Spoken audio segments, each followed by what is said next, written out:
So இந்த video ஸ்பெசிஃபிக்காக இந்த கிளாஸ் பர்டிகுலராக நமக்கு வந்து Group 1 2021 அதாவது 2020ஓட Group 1 ஏற்கனவே நோட்டிஃபைடு. அது Jan 3 நமக்கு நடக்க போகுதுன்னு சொல்லியிருக்காங்க. இப்போ லேட்டஸ்ட் அப்டேட் படி அந்த எக்ஸாமை வந்து இந்த எக்ஸாம் Jan 3 நடக்க போகிற இந்த எக்ஸாமுக்கு வந்து மெயினாக எப்படி நம்ம அதை அப்ரோச் பண்ணுறது அப்படிங்கிறக்காக தான். ஸோ இப்போ மேக்ஸிமம் இந்த இதில் நீங்கள் அட்டன் பண்ணிகிட்டு இருக்கவங்க, இந்த இதில் அட்டன் பண்ணிகிட்டு இருக்கவங்க மேக்ஸிமம் 2 டைப்பாக இருக்கலாம். ஒன்று வந்து ஆல்ரெடி அப்ளைடு, ஏற்கனவே Group 1 Jan 3க்காக ஏற்கனவே அப்ளை பண்ணவங்களாக இருக்கலாம். அப்படி அப்ளை பண்ணவங்க இருந்தால் ஓகே. சம்டைம்ஸ் வந்து நாட் அப்ளைடு, அப்ளை பண்ணாதவங்க சும்மா என்ன தான் நீங்கள் சொல்கிறீங்கன்னு பார்த்துக்குவோம் அப்படிங்கிறதுக்காக கூட இருக்கலாம். நாட் அப்ளைடு அப்படின்னா நான் சொல்கிற விஷயத்தை எல்லாத்தையும் ஓவராக மைண்டில் ஏற்றிக்காதீங்க, சும்மா காதில் கேட்டுக்கோங்க. ஏன் அப்படின்னா நாட் அப்ளைடு உங்களுக்கு இந்த Group 1 2021 Jan 3 நடக்க போகிற எக்ஸாம் வந்து உங்களுக்கு பொருந்தாது அப்படின்னா இப்போ சொல்லக்கூடிய விஷயங்கள் வந்து நம்மளுடைய ஷெட்யூலில் வந்து கொஞ்சம் சின்ன ஆல்ட்ரேஷன் உங்களுக்குன்னு தனியாக நான் சில விஷயங்கள் பண்ண சொல்லுவேன். அந்த இது எல்லாமே உங்களுக்கு பொருந்தாது. பட் என்ன பண்ணுறோம் அப்படிங்கிறத தெரிஞ்சுக்கிறதுல எந்த தப்பு இல்லை. ஸோ ஜஸ்ட் காதில் கேட்டுங்க, மைண்டில் ஏற்றி இதை பற்றி ரொம்ப இதெல்லாம் ஒர்க் அவுட் பண்ணி பார்க்க வேணாம். அப்படி பண்ணிங்க அப்படின்னா மிஸ்டேக் ஆகிடும். ஏன்னா நம்ம ஷெட்யூல் ஒரு ப்ராப்பர் ஷெட்யூல் போயிட்டு இருக்கும்போது தேவையில்லாமல் இதை கன்ஃபியூஸ் பண்ண வேணாம். பட் கேட்டுக்கிறதுனால எந்த தப்பும் இல்லை. ஜஸ்ட் நீங்கள் அப்ரோச் எப்படி இருக்குதுன்னு சொல்லி சும்மா பார்த்துக்கலாம். ஆல்ரெடி அப்ளைடு அப்படின்னா அதில் 2 ஸ்டேஜ் இருக்கும். ஒரு ஸ்டேஜ் வந்து ஒரு லாஸ்ட் ஒரு 6 மாதமாக இல்லை அட்லீஸ்ட் ஒரு மினிமமாக வந்து ஒரு 3 மாதமாக ஒரு ப்ராப்பர் ப்ரிப்பரேஷன் இருக்கும். கரெக்டாக வந்து லாஸ்ட் ஒரு 6 மாதமாக, அதாவது Group 1 அப்ளை பண்ணதுலேருந்து Group 1 முன்னாடியே நீங்கள் அப்ளை பண்ணியிருப்பீங்க. ஏன்னா இது நமக்கு Jan 2020 வந்தது, கோவிட்னால தான் தள்ளி போச்சு. ஸோ அப்போ வந்து அப்ளை பண்ணவங்க எப்படியும் ஒரு ப்ராப்பர் ப்ரிப்பரேஷனில் இருந்திருப்பீங்க. அப்படி ப்ராப்பர் ப்ரிப்பரேஷனில் இருந்தவங்களா இருந்தால் Group 1க்கு அப்ளை பண்ணி ப்ராப்பர் ப்ரிப்பரேஷனில் இருந்து நான் இதை வந்து டார்கெட் பண்ணுறேன் அப்படின்னா முழுக்க இந்த கிளாஸ் வந்து உங்களுக்கு பொருந்தும். பட் ப்ராப்பர் ப்ரிப்பரேஷனில் இல்லை, நான் அப்ளை பண்ணதோடு சரி, அதுக்கப்புறம் நான் புக்கே எடுக்கலை, அதுக்கப்புறம் TNPSC வெப்சைட் பக்கமே போகல, அதுக்கப்புறம் நான் வந்து இந்த ப்ரிப்பரேஷன் பக்கமே வரலை அப்படின்னா நீங்களும் வந்து அதாவது நீங்கள் டிஃபைன்டாக இந்த 3 மாதம் நான் நல்லா ஒர்க் பண்ணி இதை நான் ப்ரிப்பேர் பண்ணுவேன் அப்படி இருந்தீங்கன்னா இந்த அப்ரோச்சை கரெக்டாக ஃபாலோ பண்ணுங்கள். இல்லை இன்னும் வந்து என்னால் இந்த 3 மாதத்தில் பண்ண முடியுமான்னு எனக்கு தெரியலை, ஸோ இந்த Group 1 நான் டார்கெட் பண்ணல, நெக்ஸ்ட் Group 1 தான் அப்படின்னா நீங்களும் ஜஸ்ட் இதை காதில் வாங்கிக்கோங்க. ரொம்ப வந்து மைண்டில் போட்டு கன்ஃபியூஸ் பண்ணிக்க வேணாம். ஸோ தெளிவாக சொல்கிறேன், திரும்பவும் சொல்கிறேன், இந்த கிளாஸ் முழுக்க யார் அப்ளை பண்ணி Group 1 2020க்கு ஏற்கனவே அப்ளை பண்ணி Jan 3 ஷுர் ஷார்ட்டாக எக்ஸாமை நான் முழு மூச்சாக நான் எக்ஸாம் எழுத போகிறேன், எப்படியாவது இந்த எக்ஸாம் கிளியர் பண்ணணும் அப்படிங்கிறீங்களோ அவங்களுக்கு தான் இது கரெக்டாக பொருந்தும். பட் அவங்க அட்லீஸ்ட் ஒரு ப்ராப்பர் ப்ரிப்பரேஷனில் ஆல்ரெடி இருந்திருக்கணும். ஏன் அப்படின்னா நம்மளோட கிளாஸ் வந்து இந்த எக்ஸாமை டார்கெட் பண்ணி ஸ்டார்ட் பண்ணது கிடையாது. நம்மளோட இந்த பேட்ச் கரண்ட் பேட்ச் வந்து இதை டார்கெட் பண்ணி ஸ்டார்ட் பண்ணது கிடையாது. இந்த பேட்ச் வந்து நம்ம அடுத்த 2021 வரக்கூடிய நெக்ஸ்ட் Group 1 டார்கெட் பண்ணி அடுத்த வரக்கூடிய Group 1 Group 2 2 டார்கெட் பண்ணி ஸ்டார்ட் பண்ணது தான். ஸோ அதனால் ஏற்கனவே ப்ரிப்பரேஷனில் இருந்தீங்க அப்படின்னா உங்களுக்கு இது பொருந்தும். அப்படி ப்ரிப்பரேஷனில் இல்லை, பட் Group 1 அதாவது Group 1 Jan 3 நடக்கக்கூடிய Group 1 வந்து அந்தளவு நான் வந்து ஒன்றும் டார்கெட் பண்ணலை அப்படின்னா இதை நீங்கள் ஜஸ்ட்டு ஒரு மேலோட்டமாக பார்த்துக்குங்க, அப்படியே எக்ஸாக்டாக ஃபாலோ பண்ண அவசியம் இல்லை. பட் யார் ப்ராப்பர் ப்ரிப்பரேஷனில் இருக்கீங்களோ முடிஞ்ச வரைக்கும் எக்ஸாக்டாக ஃபாலோ பண்ணுங்கள். Group 1 Jan 3 அதான் இப்போ நமக்கு டார்கெட். ஓகே, ஃபஸ்ட்டு வந்து மொத்தம் நமக்கு 200 கொஸ்டின்ஸ் இருக்குது. ஓகேவா, 200 கொஸ்டின்ஸ் இருக்குது. கிளியராக இது எல்லாருக்குமே தெரிஞ்சிருக்கும். இப்போ என்ன பண்ணுங்கள், இந்த 200 கொஸ்டின்ஸில் சப்ஜெக்டை வந்து எனக்கு ஒன்று ஒன்றா சொல்லுங்கள். ஓகேவா, 200 கொஸ்டின்ஸில் சப்ஜெக்டை ஒன்று ஒன்றா சொல்லுங்கள்.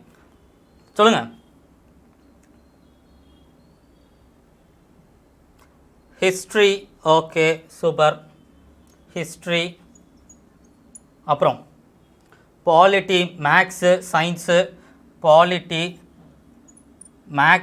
மேக்ஸுங்கிறது நமக்கு வேறு ஒன்றும் இல்லை, apps. Okay, apps and reasoning.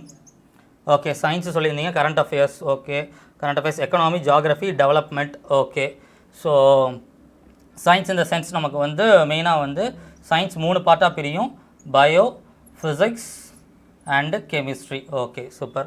அடுத்து unit 8 and 9 development and culture, current affairs தனியாக போட்டுப்போம். Okay, zoology and botany geography and economy சொன்னீங்க.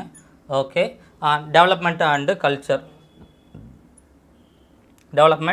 கல்ச்சர் யூனிட் 8 and 9 புதுசாக வந்திருக்கக்கூடிய நியூ சிலபஸ் என்டையராக. ஓகே, ஸோ இது ஆல்ரெடி பேசிக்காக இருக்கக்கூடிய சிலபஸ்ஸு.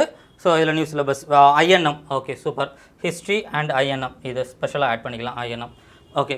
ஸோ நமக்கு யூஸ்வலாக பார்த்தோம் அப்படின்னா வந்து இதை தான் யூனிட் 1 அப்படிம்பாங்க. யூனிட் 1 நெக்ஸ்ட்டு வந்து யூனிட் 2 கரண்ட் அஃபேர்ஸ்னு நினைக்கிறேன். அடுத்து வந்து யூனிட் 3 பாலிட்டியோ ஜாகிரஃபியோ வரும், 3ஓ 4ஓ வரும், அப்புறம் 5 வரும், அப்புறம் 6 ஒன்று வரும், 7 ஒன்று வரும், 8 அண்ட் 9, ஃபைனலாக 10 வந்து ஆப்ஸ் வரும். ஸோ எல்லா சப்ஜெக்ட் கவர் ஆகிடுச்சா? சப்ஜெக்ட் தான் மிஸ் பண்ணாமல் எல்லா சப்ஜெக்ட் கவர் ஆகிடுச்சா? சப்ஜெக்ட்ஸ் அவ்வளோதானே. 200 கொஸ்டின்ஸ்க்கு இருக்கக்கூடிய டாப்ஸ் இது மெயின் சப்ஜெக்ட்ஸ் எல்லாமே, மெயின்னு இல்லை எல்லா சப்ஜெக்ட்ஸுமே. ஓகே. ஸோ நீங்கள் பார்த்தீங்கனாலே தெரியும் 3 ஸ்ப்ளிட்டப்பாக எழுதியிருப்பேன். ஒன்று வந்து development and culture, latest and new syllabus. இதில் பொறுத்த வரைக்கும் நமக்கு மாடல் கொஸ்டின் பேப்பர், குரூப் 2ஓட மாடல் கொஸ்டின் பேப்பர் மட்டும்தான் இருக்குது. இது நம்மளுடைய usual subjects, history, INM, science, polity, geography, economy, usual subjects. Okay. இது நமக்கு வந்து ஸ்பெஷல் வரக்கூடிய 2 சப்ஜெக்ட், ஒன்று ஆப்டிடியூட் அண்ட் ரீசனிங், இன்னொன்று கரண்ட் அஃபேர்ஸ். ஓகேவா? ஸோ இது அதான் நமக்கு மெயின். இதில் நம்ம பார்த்தோம் அப்படின்னா டெவலப்மெண்ட் அண்ட் கல்ச்சரில் ஒரு அப்ராக்சிமேட்டாக எத்தனை கொஸ்டின் எதிர்பார்க்கலாம்? டெவலப்மெண்ட் அண்ட் கல்ச்சர் ரெண்டையும் சேர்த்து கேட்குறேன். ரெண்டையும் சேர்த்து அப்ராக்சிமேட்டாக எத்தனை கொஸ்டின் எதிர்பார்க்கலாம்? 70, 80, 70, 60, வேறு 50, 10லேருந்து 100 வரைக்கும் எத்தனை இருக்கோ எல்லாத்தையும் போட்டுவிடுவோம். ஓகே. வேறு சரி, கிட்டத்தட்ட கரெக்டு. ஒரு ஆவரேஜாக 70 எடுத்துக்குவோம். ஓகே. ஒரு ஆவரேஜாக 70 எடுத்துக்குவோம். மாடலில் 70 கேட்டிருந்தாங்க, அதே தான் நான் இங்கே போட்டிருக்கேன், வேறு ஒன்றும் இல்லை. S frame Narayanan. ஸோ ஒரு ஆவரேஜாக 70 எடுத்துக்குவோம். ஓகே. மாடலில் 70 கிட்ட கேட்டிருந்தாங்க, அரௌண்ட் அது. So development and culture, so 70 question. 200 கொஸ்டினில் 70 போயிடுச்சு. ஓகே. 200ல் 70 போச்சு. மிச்சம் 130 கொஸ்டின் தான் இருக்குது. 130 கொஸ்டின் தான் இருக்குது. 30லாம் ரொம்ப கம்மிமா, 50, 30லாம் ரொம்ப கம்மி. கண்டிப்பாக அதோட கூட 50+ கண்டிப்பாக இருக்கும். ஷார்ட்டாக 50+ இருக்கும். 70 எதிர்பார்க்கலாம், தாராளமாக எதிர்பார்க்கலாம். 70 டெவலப்மெண்ட் அண்ட் கல்ச்சர் மட்டுமே சொல்கிறேன். ஓகே. 200ல் 70 போயிடுச்சு. இங்கே ஒரு கன்ஃபார்ம் 25 கொஸ்டின்ஸ் இருக்குது. கிளியரா? இங்கே ஒரு கன்ஃபார்ம் 25 கொஸ்டின்ஸ் இருக்குது. ஏன்னா இதில் நம்மளோட பேட்டர்ன் படியே ஆப்சன்ட் ரீசனிங் கண்டிப்பாக 25 கொஸ்டின்ஸ் வரும். ஓகே. ஸோ 70 + 25 95 போயிடுச்சு. அதாவது 200ல் 95 போயிடுச்சு. மிச்சம் எத்தனை கொஸ்டின் இருக்குது? மிச்சம் 105 கொஸ்டின்ஸ் இருக்குது. ஓகேவா? கரண்ட் அஃபேர்ஸ்க்கு எவ்வளோ கொஸ்டின் போடலாம்? கரண்ட் அஃபேர்ஸ்க்கு எத்தனை கொஸ்டின் போடலாம்? 25, வேறு 20, 30, 15, 50. கரண்ட் அஃபேர்ஸ்க்கு 50, 30, 10, 15. ஓகே. வேறு எனி அதர் 20. சரி, ஆவரேஜாக நம்ம யூஸ்வலாக பார்த்தோம்னா கரண்ட் அஃபேர்ஸ் 15 to 20 கிட்ட வருது. 15 to 20 கிட்ட வருது. So let us take it as 20 அப்படிங்கிற மாதிரி எடுத்துக்கும். 20 மேக்ஸிமம் லிமிட் நான் சொல்கிறது. 15 to 20 கிட்ட கரண்ட் அஃபேர்ஸ் வருது. ஓகேவா? 50, 30 கேட்குறது இல்லை. 50, 30 கேட்டாங்கன்னா இதெல்லாம் கொஸ்டினே கிடைக்காது அப்புறம். Okay. So let us take minimum 15, maximum 20 அந்த ரேஞ்ச் வச்சுக்கலாம். ஓகே. 175 அப்படிங்கிறதுனால 20 வச்சுக்கலாம். ஸோ 70 + 20 90, 90 + 25 வந்து 115. கிளியரா? 115 கொஸ்டின் வந்துருச்சு. கிளியரா? 115 தானே. இப்போ மிச்ச சப்ஜெக்டில் பார்த்தோம்னா இதில் வந்து top most priority subjects biology, history, INM கூடவே சேர்ந்து வந்துடும் polity. Biology, history, INM and polity top most priority subjects. Apart from these இதெல்லாம் இல்லாமல், அதாவது டெவலப்மெண்ட் கல்ச்சரோ ஆப்சன்ட் ரீசனிங் கரண்ட் அஃபேர்ஸ் இதனாலும் இல்லாமல் top most priority subjects biology, history, INM and polity. Physics, chemistry include பண்ணலை, பயாலஜி மட்டும் சொல்கிறேன். சயின்ஸில் பயாலஜி, ஹிஸ்ட்ரி, ஐஎன்எம், பாலிட்டி. இதில் இருந்து மொத்தமாக பார்த்தோம்னா ஹிஸ்ட்ரியில் ஒரு 20 to 25 எதிர்பார்க்கலாம், ஐஎன்எம் சேர்த்து. ஏன்னு கேட்டால் கல்ச்சரில் ஏற்கனவே பாதி ஹிஸ்ட்ரியிலேருந்து கொஞ்சம் சவுத் இந்தியன் ஹிஸ்ட்ரி இங்கே போயிடுச்சு. அதனால் ஒரு 20லேருந்து 25 எதிர்பார்க்கலாம். இதில் ஒரு 15 எதிர்பார்க்கலாம். இதில் நம்ம ஒரு 10லேருந்து 15 எதிர்பார்க்கலாம். ஸோ 20, ஒரு 30, 50 ஆயிடுச்சு இந்த கொஸ்டின்ஸு. ஓகேவா? 50 இதோட ஏரியா. 50, 70, 120. ஓகேவா? 50 + 70, 120. 120 + 20, 140. 140 + 25, 165. மிச்சம் இருக்கிறது வந்து physics, chemistry, geography, economy split up பண்ணி போட்டுப்பாங்க. ஓகேவா? ஸோ இதுதான் நம்மளுடைய பேசிக். ஏதாவது எக்ஸாக்டாக இப்படி தான் சொல்ல முடியாது. ஒவ்வொரு எக்ஸாமுக்கு 1, 2 மேலே கீழே இறங்கும். நான் ஒரு ஆவரேஜாக ஒரு அசம்ஷனில் நம்ம போட்டிருக்கோம். இப்போ இதை பார்க்கும்போது ஒரு மேஜர் பார்ட்டா இந்த ரெண்டு சப்ஜெக்டை நம்ம டார்கெட் பண்ணால் 70 கொஸ்டின் நம்ம டார்கெட் பண்ண முடியும். ஷூராக சொல்லலாமா? மேஜராக வந்து டெவலப்மெண்ட் அண்ட் கல்ச்சர் சொல்லலாமா? ஆமாவா இல்லையா? எஸ் ஆர் நோ சொல்லுங்கள். மேஜராக வந்து டெவலப்மெண்ட் அண்ட் கல்ச்சர் சொல்லலாமா? எஸ். ஓகேவா? ஸோ டெவலப்மெண்ட் அண்ட் கல்ச்சர் சொல்லலாம். ஸோ இதில் வந்து இந்த டெவலப்மெண்ட் அண்ட் கல்ச்சரில் பார்த்தோம் அப்படின்னா கரண்ட்டாக இப்போ உங்களுக்கு கல்ச்சர் ஆல்மோஸ்ட் கம்ப்ளீஷனில் இருக்குது. கிட்டத்தட்ட சார் வந்து 85 to 90% கம்ப்ளீஷன் வந்துட்டார். இன்னும் கொஞ்சம் போர்ஷன் மட்டும்தான், அதை கண்டிப்பாக நமக்கு இன்னும் கொஞ்சம் கிளாஸில் வந்து கம்ப்ளீட் பண்ணிடுவார்.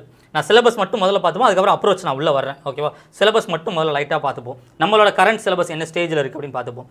ஸோ கல்ச்சர் வந்து ஆல்மோஸ்ட் கம்ப்ளீஷனில் இருக்குது. உங்களுக்கு இன்னும் கொஞ்சம் போர்ஷன் மட்டும் 1 or 2 கிளாஸஸ், மேக்ஸிமம் 3 கிளாஸஸில் இது முடிஞ்சிடும். ஓகேவா? ஸோ கல்ச்சர் முடிஞ்சிச்சுன்னா அதுக்கடுத்து வந்து டெவலப்மெண்ட் வந்து கல்ச்சர் முடிஞ்சால் அடுத்து இமீடியட்டாக நமக்கு டெவலப்மெண்ட் கிளாஸஸ் ஸ்டார்ட் ஆகிடும். ஸோ ஆட்டோமேட்டிக்காக உங்கள் இதுக்கு முன்னாடி எக்ஸாமுக்கு முன்னாடி இது ரெண்டும் ஷார்ட்டாக கம்ப்ளீட் ஆகிடும். அது ஷூராகவே நம்மளால் சொல்ல முடியும். ஸோ இந்த 70 கொஸ்டின்ஸ் நம்மளோட கிளாஸஸ்ஸு நம்ம படிக்க சொன்ன சமச்சீர் போர்ஷன்ஸ் எங்கே படிக்க சொன்னோமோ அதை கரெக்டாக கிளாஸஸில் சொல்லியிருப்போம். அதை படிச்சிங்கன்னா இது ரெண்டும் ஈஸியாக கவர் ஆகிடும். ஓகேவா? இது ரெண்டும் ஈஸியாக கவர் ஆகிடும். So development and culture 70 questions அங்கே இருக்குது. சரியா? அப்படியே அடுத்து ஜம்ப் பண்ணி இங்கே ஒரு 45 இருக்குது. ஸோ இந்த 70 + 20 90 + 25 போட்டோம் அப்படின்னா 105 கொஸ்டின்ஸ். இந்த 105 கொஸ்டின் முதல்ல டார்கெட் பண்ணுவோம். இந்த absent reasoning and current affairs, absent reasoning and current affairs இதில் முதல்ல ஆப்ஸ் எடுத்துக்கோங்க. இதில் ஆப்ஸ் எடுத்துட்டிங்கன்னா 2 டைப்ஸ் ஆஃப் பீப்புள் இருப்பீங்க. 2 டைப் ஆஃப் பீப்புள் வந்து ஆப்ஸில் இருப்பீங்க. ஒரு டைப் யார் அப்படின்னா வந்து ஆப்ஸை வந்து சின்ன வயசுலேருந்தே ஆள் மனசுக்குள்ளே நம்மளை நாமளே கஷ்டம்னு சொல்லி வளர்ந்தவங்க. அதாவது ஸ்கூலில் இருந்து நம்ம பார்த்து நம்ம ஆள் மனசுக்குள்ளே நம்மளை நாமளே தெரியாமலே போட்டே பார்த்துருக்க மாட்டோம், தெரியாமலே கஷ்டம்னு சொல்லி வளர்ந்தவங்க. இன்னொரு டைப் யாருன்னா வந்து நார்மலாக ஆப்ஸ் போட்டு சால்வ் பண்ணால் ஆன்சர் வரும் அப்படிங்கிறவங்க. ஆப்ஸை படிச்சிங்கன்னா வேலைக்கே ஆகாது, போட்டு பார்க்கணும், உட்காந்து ப்ராக்டிஸ் பண்ணி பார்க்கணும். ஓகேவா? ஆப்ஸ் அண்ட் ரீசனிங் பொறுத்த வரைக்கும் ப்ராக்டிஸ் பண்ணி பார்க்கணும். ஸோ ஆப்ஸ் அண்ட் ரீசனிங் என்ன பண்ணுங்கள், Jan 3 நமக்கு எக்ஸாம். ஓகேவா? Jan 3 நமக்கு எக்ஸாம். ஆப்ஸ் நார்மலாக நான் ப்ராக்டிஸ் பண்ணால் எனக்கு வந்துடும் அப்படிங்கிற பர்சன்ஸ் யாருக்கெல்லாம் ஆப்ஸ் போட்டு பார்த்தா எனக்கு வந்துடும் அப்படின்னு இருக்கீங்களோ நீங்கள் என்ன பண்ணுங்கள், டிசம்பரில் இருந்து 1 மாதம், கரெக்டாக 1 மாதம் சொல்கிறேன், டிசம்பரில் இருந்து வந்து என்ன பண்ணுங்கள், நீங்கள் ஆப்ஸை ப்ராக்டிஸ் பண்ண ஸ்டார்ட் பண்ணுங்கள். ஓகேவா? இல்லை எனக்கு ரொம்ப நல்லா வரும் அப்படின்னீங்கன்னா, எனக்கு ரொம்ப நல்லா வரும் அப்படின்னீங்க டிசம்பர் 10ஆம் தேதிக்கு அப்புறம் நீங்கள் வந்து ஸ்டார்ட் பண்ணலாம். இல்லை ஓரளவு வரும், அதாவது நார்மலாக போட்டு பார்த்தா நான் எழுதிடுவேன், நான் ஆப்ஸை பொறுத்த வரைக்கும் ஒரு ஆவரேஜ் ஸ்டூடெண்ட்டு, நான் அதாவது ரொம்ப நல்லா போடுவேன்னு கிடையாது, போட முடியாதுன்னு கிடையாது, நான் நார்மலாக ப்ராக்டிஸ் பண்ணால் போட்டுருவேன் அப்படின்னா டிசம்பர்லேருந்து கரெக்டாக உங்களோட ஆப்ஸோட ப்ராக்டிஸை ஸ்டார்ட் பண்ணுங்கள். ஓகே, ப்ராக்டிஸ் இந்த சென்ஸ் நீங்கள் என்ன பண்ணணும்னா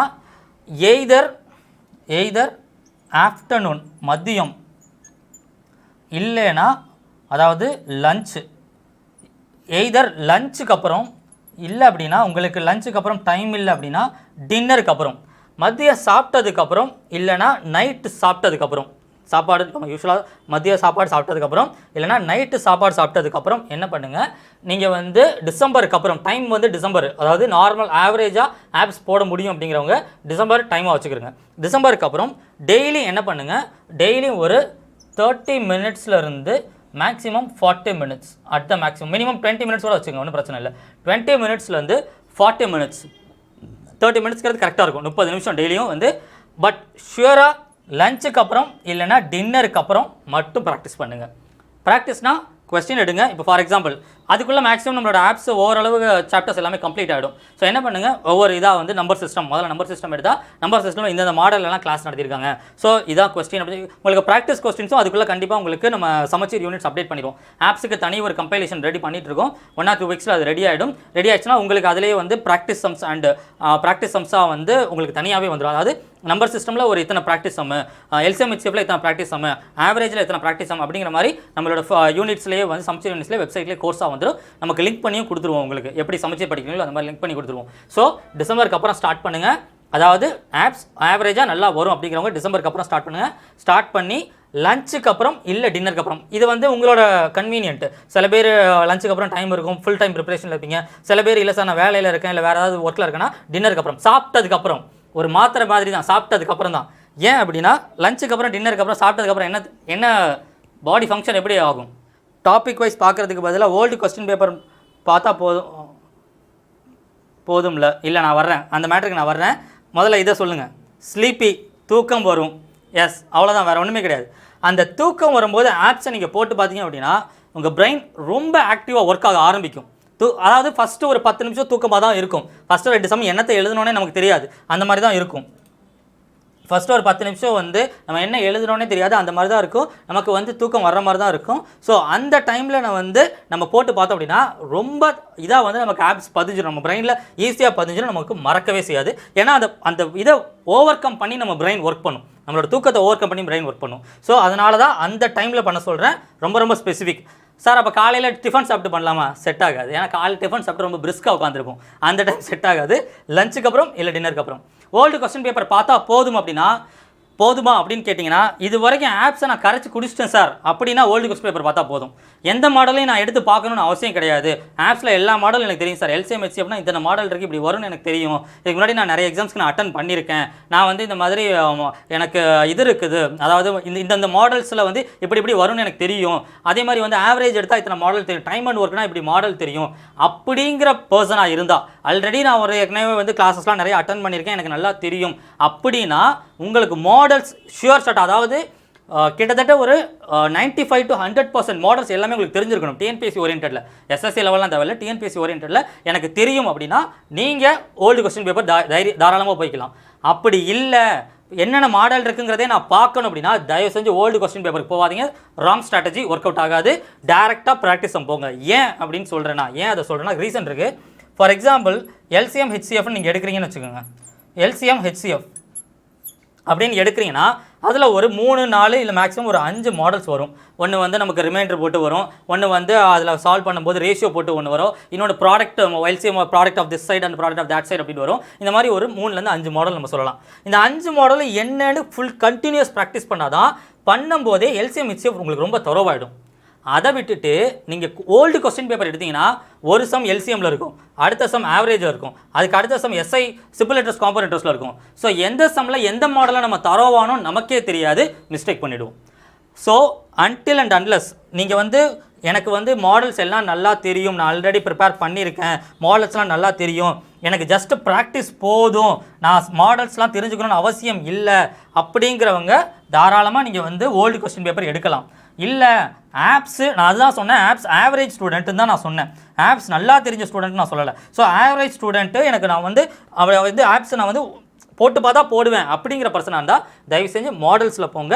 ஓல்டு கொஸ்டின் பேப்பரில் வந்து அப்படி போவேன்னா அந்த ஸ்ட்ராட்டஜி ஒர்க் அவுட் ஆகாது. ஓகேவா?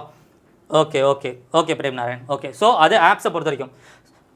அண்ட் இதில் ஒரு ஸ்பெஷல் டைப் ஆஃப் ஸ்டூடெண்ட்ஸ் வச்சுருந்தோம். யார் ஆப்ஸ் வந்து நான் ரொம்ப கஷ்டப்பட்டு போட்டால் தான் வரும், அதாவது சின்ன வயசுலேருந்தே ஆப்ஸ் எனக்கு வராதோ அப்படின்ட்டு நினச்சிக்கிட்டு இருக்கவங்க, அப்படி ஆப்ஸ் வந்து எனக்கு ரொம்ப கஷ்டப்பட்டு போட்டால் தான் வரும் அப்படின்னு இருந்தீங்கன்னா இந்த டைம் டிசம்பர் அப்படிங்கிறதுக்கு பதிலாக நவம்பர் மிட்டிலிருந்து ஆரம்பிங்க. இந்த டைமை மட்டும் எக்ஸ்டெண்ட் பண்ணுங்கள், மற்றது எல்லாமே அதே தான், டைமை மட்டும் எக்ஸ்டெண்ட் பண்ணுங்கள். புரியுதா? வேறு ஒன்றுமே இல்லை. ஆப்ஸ் நான் நல்லா போட்டு பார்க்கணும், நிறைய போட்டு பார்க்கணும் அப்படிங்கிறவங்க டைமை நவம்பர் மிட்டுக்கு வந்து ஸ்டார்ட் பண்ணிவிடுங்க. எய்தர் லஞ்சுக்கு அப்புறம் 30 மினிட்ஸோ இல்லை 35 மினிட்ஸோ 40 மினிட்ஸோ, minimum 20 minutes, maximum 40 minutes. Maximum 40 மினிட்ஸை தாண்டி உட்காரக்கூடாது. ஏன்னு கேட்டால் அதர் சப்ஜெக்ட்டில் மிஸ்டேக் பண்ணிவிடுவோம், அதர் சப்ஜெக்ட்டை படிக்காமல் வந்து லேட் பண்ணிவிடுவோம், அதை பண்ணக்கூடாது. Minimum 20 minutes, maximum 30 to 40 minutes அந்த மாதிரி வச்சுங்க. ஓகேவா? நவம்பர் மிடிலேருந்து ஓரளவு நல்லா போடுவீங்கன்னா டிசம்பர்லேருந்து ஆரம்பிக்க தாராளம். கிளியரா? 1 மாதம் 1.5 மாதம் இந்த கேப் தான் நான் சொல்கிறேன். ஆப்ஸ் கிளியரா? ஆப்ஸில் எதுவும் டவுட்ஸ் இருக்கா? Okay yes okay. So apps clear. இதுதான் ஆப்ஸை பொறுத்த வரைக்கும். தயவு செஞ்சு திரும்பவும் நான் ரிப்பீட் பண்ணுறேன், நீங்கள் அதாவது லஞ்சுக்கு அப்புறம் அதை இல்லைனா டின்னருக்கு அப்புறம் அதை தயவு செஞ்சு அதை ஃபாலோ பண்ணுங்கள். அதை ஒரு 4 நாள் 5 நாள் பண்ணுறதுக்கு ரொம்ப கஷ்டமாக தான் இருக்கும். 4 நாள் 5 நாள் பண்ணுறதுக்கு கஷ்டமாக தான் இருக்கும், டென்ஷன் ஆகும், ப்ரெஷர் ஆகும். பட் அதை ஓவர் கம் பண்ணிட்டீங்கன்னா அதோட ரிசல்ட் எவ்வளோ நல்லாயிருக்கும் அப்படின்னு சொல்லி நீங்களே வந்து அதை ப்ராக்டிஸ் பண்ணி புரிஞ்சுப்பீங்க, அது எக்ஸ்பீரியன்ஸ் ஆகிப்பீங்க. அதனால் தயவு செஞ்சு அந்த லஞ்சுக்கு அப்புறம் அப்படிங்கிறத வந்து லஞ்சுக்கு அப்புறம் இல்லைனா டின்னருக்கு அப்புறம் அப்படிங்கிறத ஃபாலோ பண்ணுங்கள். ஏன்னா கொஞ்சம் யோசிச்சு பார்த்தாலும் நமக்கே கொஞ்சம் காமெடியாக தான் இருக்கும். லஞ்சுக்கு அப்புறம் தூக்கம் தான் வரும், டின்னருக்கு அப்புறம் தூக்கம் தான் வரும். இந்த டைமில் உட்காந்து ஆப்ஸ் பார்க்குறதா அப்படின்னு சொல்லிட்டு ஏன் ஆப்ஸை சொன்னேன், அதர் சப்ஜெக்ட் சொல்லலைன்னா அதர் சப்ஜெக்ட் புக் எடுத்து வச்சு ரீட் பண்ணிட்டு இருப்போம். ஸோ கொஞ்சம் தூக்கம் வரும்போது இன்னும் கொஞ்சம் நல்லா நம்ம தூங்க ஆரம்பிச்சிருவோம் அதர் சப்ஜெக்டை பொறுத்த வரைக்கும். ஆனால் ஆப்ஸ் அப்படி கிடையாது. கையும் வேலை செய்யும், கண்ணும் வேலை செய்யும், பிரெயினும் வேலை செய்யும். பட் புக்கை படிக்கும்போது கை வேலை செய்யாது, பிரெயினும் கண்ணு மட்டும்தான், அதனால் ஈஸியாக தூங்கிடுவோம். பட் ஆப்ஸை பொறுத்த வரைக்கும் நம்ம அவ்வளோ சீக்கிரம் தூங்க மாட்டோம். அதுக்காக தான் அந்த மெத்தடை ஃபாலோ பண்ண சொல்கிறேன். Okay, let's come to current affairs. அடுத்து வந்து நடப்பு நிகழ்வுகள், கரண்ட் அஃபேர்ஸ் போகலாம். கரண்ட் அஃபேர்ஸ் அப்படின்னா இதில் ஒரு பேசிக் கொஸ்டின் எல்லாருக்கிட்டையும் இருக்குது. சார் நோட்டிஃபிகேஷன் Jan 2020 வந்துச்சு, எக்ஸாம் ஜான் 2021 நடக்க போகுது. அப்படின்னா நான் எந்த மாதம் கரண்ட் அஃபேர்ஸை படிக்கணும் அப்படிங்கிற டவுட் வந்து நிறைய பேர்கிட்ட இருக்கும். ஸோ என்ன பண்ணுங்க அப்படின்னா, கரண்ட் அஃபேர்ஸ் இப்போ வந்து ஆக்சுவலாக இது ஒரு என்ன சொல்கிறது, ஒரு ஹைப்போதெட்டிக்கல் சிச்சுவேஷன், ஒரு இக்கட்டான சூழ்நிலை தான். ஏன்னா நம்மளால் அப்படி சூஸ் பண்ண முடியாது. ஓகே, எஸ், புரியுது. ஸோ என்ன பண்ணுங்கள், இந்த ஜான் 2020க்கு முன்னாடி இருக்கக்கூடிய 8 மாத கரண்ட் அஃபேர்ஸ், ஜான் 2020க்கு முன்னாடி இருக்கக்கூடிய 8 மாத கரண்ட் அஃபேர்ஸை தயவு செஞ்சு தரவு பண்ணிவிடுங்க. ஏன்னா எனக்கு தெரிஞ்சு என்னுடைய அசம்ஷன் படி லாஸ்ட் மினிட்ல தான் வந்து இந்த எக்ஸாமை வந்து அவங்க போஸ்ட்பான் பண்ணாங்க. லாஸ்ட் மினிட்ல போஸ்ட்பான் பண்ணதுனால வந்து கொஸ்டின் பேப்பர் அப்போவே ப்ராக்டிக்கலாக எடுத்திருக்க சான்ஸ் அதிகம். அப்போவே அவங்க கொஸ்டின் பேப்பர் எடுத்திருக்க சான்ஸ் அதிகம். அதை யோசித்தோம் அப்படின்னா அதிகமான இம்பார்ட்டன்ஸ் வந்து கரண்ட் அஃபேர்ஸ் ஜான் 2020க்கு அந்த டைம் பீரியடில் இருந்து கரண்ட் அஃபேர்ஸ் வர்றதான் சான்ஸ் அதிகம். பட் சொல்ல முடியாது, சிச்சுவேஷன் எப்படி வேணாலும் மாறலாம். ஸோ ஜான் 2020க்கு முன்னாடி இருந்தக்கூடிய கரண்ட் அஃபேர்ஸை வந்து தரவு பண்ணிக்கோங்க.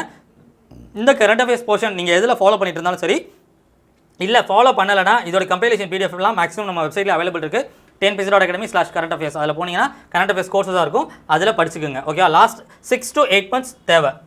இந்த ஜான் 2021, அதாவது இடைப்பட்ட காலம், ஜான் 2020 இருந்து இப்போ எக்ஸாம் வர்றதுக்கு முன்னாடி வரைக்கும், அதாவது ப்ரெசென்ட் நம்மளோட சொல்லணும்னா வந்து ப்ரெசென்ட் நம்மளோட அக்டோபர் மந்த் வரைக்குமே சொல்லலாம். இது வரைக்கும் இருக்கக்கூடிய கரண்ட் அஃபேர்ஸை என்ன பண்ணுங்கள், அதை வந்து நம்ம கிளாஸஸ் நீங்கள் அட்டன் பண்ணுறீங்கல்ல, அதுவே மேக்ஸிமம் உங்களுக்கு போதுமானதாக இருக்கும். நம்மளோட கரண்ட் அஃபேர்ஸ் கிளாஸஸ் அட்டன் பண்ணுறது, அதோட பிபிடியை மட்டும் லைட்டாக ரீட் பண்ணிட்டு போயிருங்க. அதாவது நம்ம வந்து எனக்கு தெரிஞ்சு வந்து ஜூன்லேருந்து ஸ்டார்ட் பண்ணியிருக்கோம்னு நினைக்கிறேன். எஸ், ஜூன்லேருந்து நம்ம வந்து கரண்ட் அஃபேர்ஸ் கிளாஸஸ் நம்ம ஸ்டார்ட் பண்ணியிருக்கோம். ஸோ அதோட பிபிடிஸை கண்டிப்பாக ரீட் பண்ணிக்கிறங்க. ஜஸ்ட் ஒரு தடவையாவது ரீட் பண்ணிக்கிறங்க. இந்த கரண்ட் அஃபேர்ஸ் உங்களுக்கு வந்து நான் படிக்கலை, இல்லை வந்து இனிமேல் தான் நான் படிக்கணும், இல்லை எதுலேயுமே நான் ஃபாலோ பண்ணதில்லை அப்படின்னு இருந்துச்சுன்னா, இந்த கரண்ட் அஃபேர்ஸ் இது வரைக்கும் நான் ஃபாலோ பண்ணல சார், இது வரைக்கும் நான் படிக்கலை சார் அப்படின்னு இருந்ததுன்னா என்ன பண்ணுங்கள், நம்மளுடைய டெஸ்ட் சீரீஸில், அதுக்காக தான் உங்களுக்கு டெஸ்ட் சீரிஸ் எனேபிள் பண்ணி விட்டது. குரூப் 1 2020 டெஸ்ட் சீரிஸ் உங்களுக்காக ஃப்ரீயாக எனேபிள் பண்ணி கொடுத்துருக்கோம் இல்லையா, அந்த டெஸ்ட் சீரீஸில் இருக்கக்கூடிய கரண்ட் அஃபேர்ஸ் கொஸ்டின்ஸை மட்டுமாச்சும் பார்த்துட்டு போயிருங்க. கொஸ்டின்ஸை லோட் பண்ணி ஆன்சர் என்னென்னு பார்த்துட்டு அதில் நீங்கள் வந்து சப்மிட் கொடுத்தாலே கொஸ்டினை ஆன்லைனில் லோட் பண்ணி நீங்கள் ஜஸ்ட் ஒரு தடவை அட்டன் பண்ணி சப்மிட் கொடுத்தாலே உங்களுக்கு ஆன்சர்ஸ் வந்துடும். ஸோ போட்ட ஆன்சர்ஸ் கரெக்டாக தப்பா அப்படின்னு சொல்லி பார்த்துங்க. சப்போஸ் அதாவது ஏற்கனவே ப்ரிப்பேர் பண்ணிக்கிட்டு இருக்கீங்க, last 8 months current affairs, 6 to 8 months current affairs ஏற்கனவே ப்ரிப்பேர் பண்ணிக்கிட்டு இருக்கீங்க, நல்லா வந்து தெரியும் அப்படின்னா அதை எடுத்து ரிவைஸ் பண்ணிக்கிறங்க, அதை தரவு பண்ணிக்கிறங்க. இல்லை நான் அதை வந்து ஸ்டார்ட்டே பண்ணலை, எனக்கு கரண்ட் அஃபேர்ஸில் நான் ஒன்றுமே பண்ணலை அப்படிங்கிறவங்க புதுசாக எடுத்து படிக்க வேணாம். டைம் கிடையாது, நமக்கு புதுசாக படிக்கிற டைம் கிடையாது. என்ன பண்ணுங்கள், இதை அப்படியே நம்ம வந்து நம்மளோட டெஸ்ட் சீரிஸ் குரூப் 1 2020க்கு உங்களுக்கு எனேபிள் பண்ண டெஸ்ட் சீரிஸில் எனார்மஸ் கரண்ட் அஃபேர்ஸ் கொஸ்டின், தேவையான கரண்ட் அஃபேர்ஸ் கொஸ்டின் அதிலே இருக்குது. அதை தாண்டி மேக்ஸிமம் வர சான்ஸ் கம்மி தான். மேக்ஸிமம் கொஸ்டின்ஸ் அதிலே கவர் ஆகிடும், இல்லைனா ஏரியா கவர் ஆகிடும், மேட்ரு கண்டென்ட் கவர் ஆகிடும் அதிலேயே. ஸோ அந்த கொஸ்டின்ஸை மட்டுமாவது லோட் பண்ணி என்ன கொஸ்டின், என்ன ஆன்சர், என்ன சொல்லியிருக்காங்க அப்படிங்கிற பார்த்துங்க. இன்னொன்று ரொம்ப ரொம்ப முக்கியமாக சொல்கிறேன், லாஸ்ட்டு நம்மளுடைய குரூப் 1 2020 கரண்ட் அஃபேர்ஸில் உங்களுக்கு ஒவ்வொரு கொஸ்டினுக்குமே எக்ஸ்ப்ளனேஷன் பிடிஎஃப் இருக்கும். ஒவ்வொரு கொஸ்டினுக்கும் அந்த கொஸ்டினோட ஆன்சர் ஏன் அப்படின்னு சொல்லி எக்ஸ்ப்ளனேஷன் இருக்கும். ஸோ அதனால் வந்து அந்த கரண்ட் அஃபேர்ஸ் கொஸ்டின் இருந்தாலும் அது எக்ஸ்ப்ளனேஷன் இருக்கும். அந்த எக்ஸ்ப்ளனேஷன் பிடிஎஃப் படிச்சுட்டு போனால் கூட, அந்த கொஸ்டின் அண்ட் எக்ஸ்ப்ளனேஷன் பிடிஎஃப் படிச்சுட்டு போனால் கூட போதுமான அளவு கரண்ட் அஃபேர்ஸ் உங்களுக்கு அதில் வந்துடும். ஸோ இதை ஃபாலோ பண்ணிக்கிறங்க. கரண்ட் அஃபேர்ஸ் பொறுத்த வரைக்கும் ஆல்ரெடி ப்ரிப்பேர் பண்ணிட்டு இருக்கேன், நோட்ஸ் எடுத்துருக்கேன், அதை தரவு பண்ணிக்கோங்க. இந்த இன்டர்மீடியட் கரண்ட் அஃபேர்ஸுமே வந்து இன்டர்மீடியட்டுக்கு ஒரு டெஸ்ட் நம்ம லான்ச் பண்ண போகிறோம். நம்ம இன்டர்மீடியட் கரண்ட் அஃபேர்ஸ்க்கு ஒரு டெஸ்ட் லான்ச் பண்ண போகிறோம் இன்டர்மீடியட் டைம் பீரியடுக்கு. அந்த டெஸ்ட்டும் கரண்ட் அஃபேர்ஸில் அட்டன் பண்ணிக்கிறங்க. அதுக்கப்புறம் நம்மளுடைய அதுக்கப்புறம் ஜூன்லேருந்து அக்டோபர் வரைக்கும் இருக்கக்கூடிய கிளாஸ் பிபிடி, கரண்ட் அஃபேர்ஸ் பிபிடியை கொஞ்சம் ரீட் பண்ணி பார்த்துக்குங்க. ஸோ இது வந்து ஓரளவு பேஸாக இருந்தால் போதும். அதாவது ஜான் 2020க்கு அப்புறம் ஓரளவு தெரிஞ்சால் போதும். அதுக்கு முன்னாடி இருக்கிறத ப்ரையாரிட்டியாக தரவாக பார்த்துக்குங்க. இதுதான் கரண்ட் அஃபேர்ஸ் பொறுத்த வரைக்கும். கிளியரா? ஆப்ஸ் அண்ட் கரண்ட் அஃபேர்ஸ் ரெண்டும் கிளியரா? ஆப்ஸ் அண்ட் கரண்ட் அஃபேர்ஸ் ரெண்டும் கிளியரா? Yes yes. Any doubts in current affairs? நடப்பு நிகழ்வுகள் கிளியரா? எதுவும் டவுட் இருக்கா? Okay okay okay okay okay. So next அடுத்த சப்ஜெக்ட் போகிறேன். கரண்ட் அஃபேர்ஸ் டைமிங் நான் எப்படி சார் ஒதுக்குறது அப்படின்னு யோசிச்சிங்கன்னா, அது வந்து நீங்கள் ஏற்கனவே ப்ரிப்பேர் பண்ணிக்கிட்டு இருந்தீங்க, கரண்ட் அஃபேர்ஸ் நோட்ஸ் எடுத்தோ இல்லை எதுலையாவது வந்து மேகசின்ஸோ இல்லை இதெல்லாம் ஃபாலோ பண்ணியோ ஆன்லைன் வெப்சைட்ஸ் ஃபாலோ பண்ணியோ நீங்கள் ப்ரிப்பேர் பண்ணிக்கிட்டு இருந்தீங்கன்னா அதை அப்படியே ரிவிஷன் பண்ணிக்கிறங்க. இல்லை ப்ரிப்பேரே பண்ணலை புதுசு அப்படின்னா டெஸ்ட் சீரிஸ் தானே சொல்லியிருக்கேன். அதனால் டெஸ்ட் சீரிஸை பொறுத்த வரைக்கும் நீங்கள் என்ன பண்ணுங்கள், கரண்ட் அஃபேர்ஸ் டெஸ்ட்டில் போய் நீங்கள் அட்டன் பண்ணும்போது அதை வந்து நீங்கள் டெஸ்ட்டை லோட் பண்ணி நீங்கள் அட்டன் பண்ணி ரிவைஸ் பண்ணிக்கிறங்க. ஓகேவா? மொத்தம் கிட்டத்தட்ட 20 டெஸ்ட் இருக்குமா, 20 டெஸ்ட் இருக்கும். ஸோ என்ன பண்ணுங்கள், நமக்கு Jan 3 எக்ஸாமு டெஸ்ட்டு 20 போய் கடைசி 20 நாள் உட்காந்து லோட் பண்ணக்கூடாது, அது தப்பு, நமக்கு ஒர்க் அவுட் ஆகாது.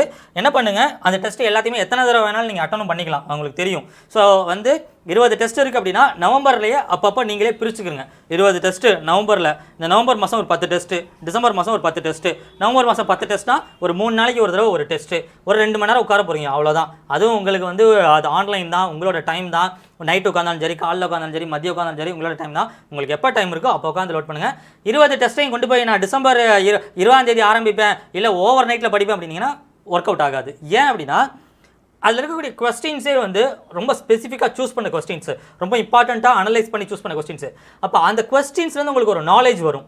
அந்த நாலேஜ் வரும் அப்படின்னா அதை ஒரு கொஞ்சமாக படிச்சுட்டு போனால் தான். ஏன்னா ஒவ்வொரு கொஸ்டின் இதுவும் வந்து 100 கொஸ்டின் 200 கொஸ்டின் அப்படின்னு ஒரு மார்க் டெஸ்ட் எல்லாமே 200 கொஸ்டின், இண்டிவிஜுவல் செக்ஷனல் டெஸ்ட் எல்லாமே 100 கொஸ்டின். அப்படி இருக்கும்போது 100 கொஸ்டினை ஒரு 2 மணி நேரம் படிக்கிறீங்க அப்படின்னா அதை எடுத்து மனசில் எடுத்து மைண்டில் பதிகிறதுக்கு கொஞ்சம் கேப் வேணும்.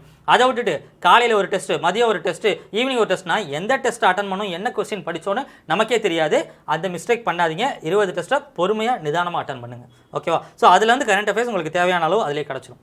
Coming back, subject priority wise நம்ம பார்த்தோம் அப்படின்னா இப்போ உங்களுக்கு போயிட்டுருக்க classes culture, history and biology, polity, இந்த 4 கிளாஸ் மெயினாக போயிட்டுருக்கு சப்ஜெக்ட் வைஸ், கரெக்டாக?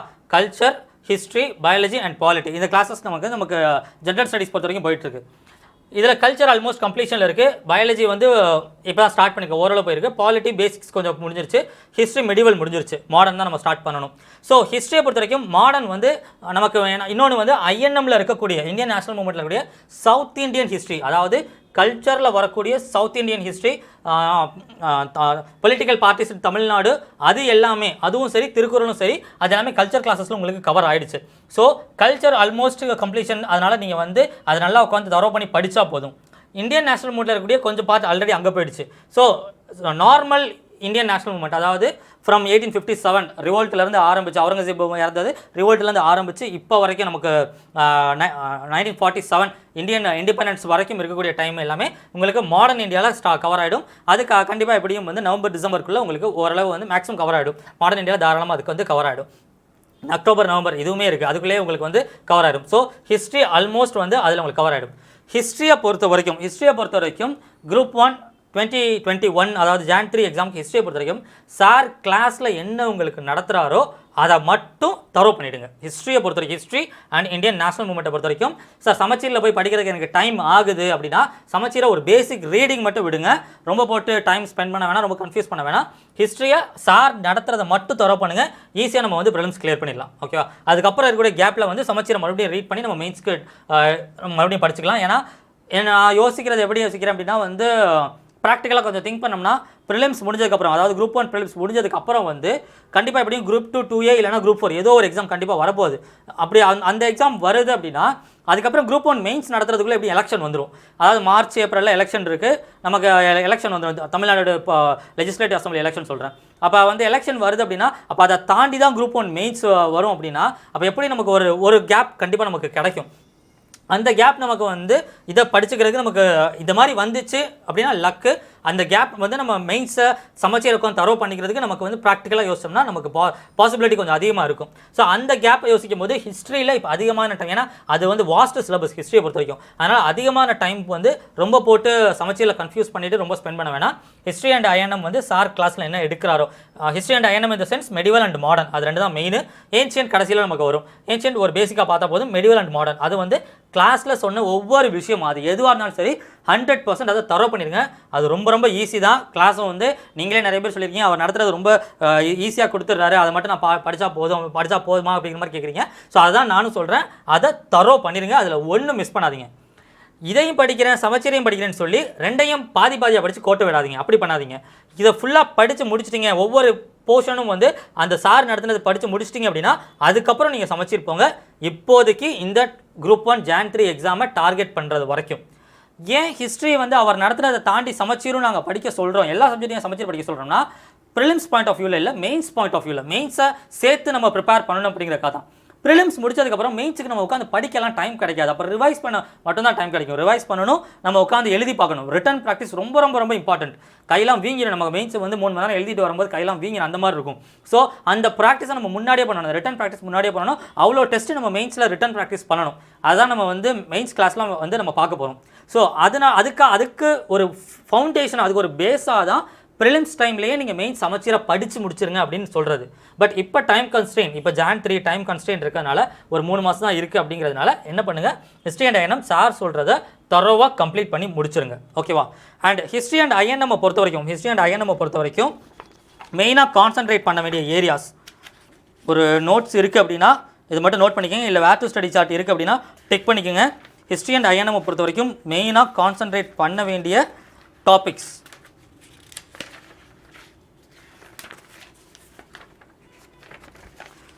2 யூனிட்டாக பிரித்து கொடுத்துருப்பாங்க நமக்கு சமச்சீரில். ஒன்று ஹிஸ்ட்ரி அண்ட் கல்ச்சர்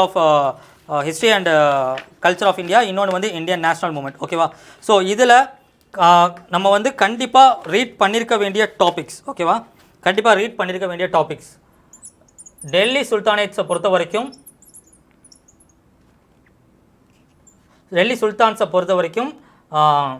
என்னென்ன டைனாசிட்டி, யார் கிங்கு, என்ன இயர், இது தரவாக இருக்கணும். டெல்லி சுல்தானேட்டை பொறுத்த வரைக்கும் என்னென்ன டைனாசிட்டி, யார் கிங்கு, என்ன இயர். ஓகேவா? யாரை ஓவர் கம் பண்ணி யார் வந்தாங்க. ஓகேவா? அட்மினிஸ்ட்ரேஷன் பெர்ஸ்பெக்டிவை பொறுத்த வரைக்கும் இவர் முகமது பின் துக்ளக் அண்ட் அலாவுதீன் கில்ஜி. ஓகேவா? அட்மினிஸ்ட்ரேட்டிவ் பெர்ஸ்பெக்டிவ் பொறுத்த வரைக்கும் முகமது பின் துக்ளக் அண்ட் அலாவுதீன் கில்ஜி. முகமது பின் துக்ளக் வந்து கொஞ்சம் 5 டிஃப்ரெண்ட் இது பண்ணியிருப்பார், அந்த காயின்ஸ் அந்த மேட்டர்லாம் பார்த்துங்க. அலாவுதீன் கில்ஜி. ஓகேவா? டெல்லி சுல்தானேட். நெக்ஸ்ட்டு முகல்ஸை பொறுத்த வரைக்கும் வந்து யார் அந்த order from Babur to Aurangzeb, மெயினாக என்னென்ன இயர், யார் என்னென்ன வருஷத்தில் வந்தாங்க, இயர் ஆர்டர், அது சார் உங்களுக்கு அந்த கீ கொடுத்துருப்பாரு, பாட்ஷா அப்படின்னு சொல்லி கீ கொடுத்துருப்பாரு, அது பார்த்துங்க. என்னென்ன ஆர்டர், யார் இது இயர். நடுவில் இன்டர்மீடியட்டாக வந்து போன ஷேர்ஷா சூர், லைட்டாக அது பேசிக்காக ஷேர்ஷா சூர் என்ன பண்ணார், எந்த பீரியடில் இருந்தார், இம்பார்ட்டன்ட் வார்ஸ், அது கிளாஸில் வந்து இம்பார்ட்டன்ட் வார்ஸ். ஓகேவா? அடுத்து மராத்தாவை பொறுத்த வரைக்கும் சிவாஜி அண்ட் ஹிஸ் ஃபேமிலி, அதை மட்டும் மெயினாக பார்த்துங்க. எந்தெந்த இதுக்கு என்னென்ன பேஷ்வா, இண்டோர் பவுன்ஸ்லே அந்த மாதிரி என்னென்ன இதுக்கு என்னென்ன பேஷ்வா அது பார்த்துங்க. மராத்தாவை பொறுத்த வரைக்கும் விஜயநகர் பாமணி லைட்டாக ரீட் பண்ணிக்கோங்க, ரொம்ப இன்டெப்த்தாக போக வேணாம். ஓகேவா? சவுத் இந்தியன் ஹிஸ்ட்ரி நமக்கு வந்து இதிலே கவர் ஆகிடும், கல்ச்சர் இதுலேயே நமக்கு சேர்ந்து கவர் ஆகிடும். அடுத்து வந்து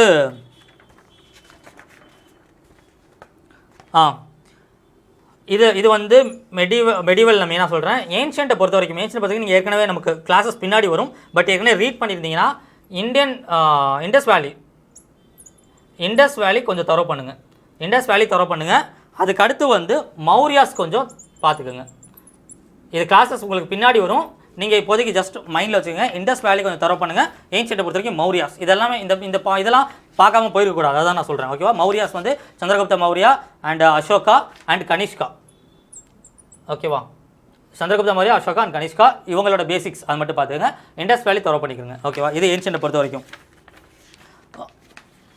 இந்தியன் நேஷனல் மூமெண்ட்டை பொறுத்த வரைக்கும் ஹிஸ்ட்ரியில் வந்து ஐஎன்எம் இந்தியன் நேஷனல் மூமெண்ட்டை பொறுத்த வரைக்கும் மெயினாக 1857 ரிவோல்ட்டு. ஓகேவா? ஏன், எதுக்கு, எப்படி நடந்துச்சு, என்ன நடந்துச்சு, 1857 ரிவோல்ட்டு, யார் கலந்துக்கிட்டாங்க, அவ்வளோதான். அது ஒரு இது மாதிரி நமக்கு சமச்சீரிலே கொடுத்துருப்பாங்க. என்னென்ன இடத்துல வந்து எந்தெந்த இடத்துல என்னென்ன பர்சன்ஸ் பண்ணாங்க, ரிவோல்ட் பண்ணாங்க, ஜான்சி ராணி வந்து எங்கே பண்ணாங்க, தாத்தியா தோப்பை எங்கே பண்ணாங்க, அந்த மாதிரி 1857 1857 ரிவோல்ட்டு. அதுக்கடுத்து 1885 காங்கிரஸ் ஃபார்மேஷன் அண்ட் காங்கிரஸோட இது ஏஓ ஹியூமு, டபிள்யூசி பானர்ஜி, அந்த மேட்ரு 1885 காங்கிரஸ் ஃபார்மேஷன். அதுக்கடுத்து வந்து 1905 பெங்கால் பார்ட்டிஷன், அது என்ன மேட்ரு, என்ன நடந்துச்சு, 1905 பெங்கால் பார்ட்டிஷன். அடுத்து 1916 என்னென்ன இது காங்கிரஸோட ஸ்பிளிட்டு, சூர ஸ்பிளிட்டு, அந்த மேட்ரு எல்லாமே என்ன நடந்துச்சு, என்ன விஷயம், மாடரேட்ஸ் அண்ட் எக்ஸ்ட்ரீமிஸ்ட், அந்த டிஃப்ரென்ஸு. ஓகேவா? இதெல்லாமே வந்து மாடர்ன் இந்தியாவில் பார்க்க போகிறீங்க, ஜஸ்ட் ஹிண்ட் மாதிரி சொல்கிறேன். இதெல்லாம் கண்டிப்பாக தெரிஞ்சிருக்க வேண்டிய ஏரியான்னு. இதே இன்டர்மீடியட்டில் 1915 காந்தி உள்ளே வந்திருப்பார், காந்தி இந்தியாவுக்குள்ளே வந்திருப்பார். அதுலேருந்து ஆரம்பித்தோம் அப்படின்னா 1920 Khilafat movement, 1930 civil disobedience movement, 1940 quit India movement, இது அப்படியே வரிசையாக. அதுக்கப்புறம் வந்து நமக்கு வந்து partition plan, Indian 1947 Indian independence, அது அவ்வளோதான். ஸோ இந்த பேசிக்ஸ் கரெக்டாக இந்த ஆர்டர் கிளியராக பார்த்துக்க. இதில் என்னென்ன நடந்துச்சுன்னு சொல்லி கண்டிப்பாக இதில் தான் repeated Indian national moment questions வந்து இதில் தான் ரிப்பீட்டடாக வரும். தமிழ்நாடு பர்ஸ்பெக்டிவில் வந்து நமக்கு கல்ச்சர் ஓரியன்டாக வந்துடும். அதாவது வேலூர் மியூட்டனி உங்கள் கிளாஸில் இப்போ ரீசெண்டாக கம்ப்ளீட் ஆனது வேலூர் மியூட்டனி, அப்புறம் வந்து கட்டபொம்மன் வீரபாண்டிய கட்டபொம்மன் பற்றி, அப்புறம் வந்து மருது சகோதரர்கள் பற்றி, அப்புறம் வந்து வேலுநாச்சியார் பற்றி, அப்புறம் வந்து தீரன் சின்னமலை மெயினாக. ஓகேவா? ஸோ இது எல்லாமே வந்து கல்ச்சர் வந்து பார்த்துங்க.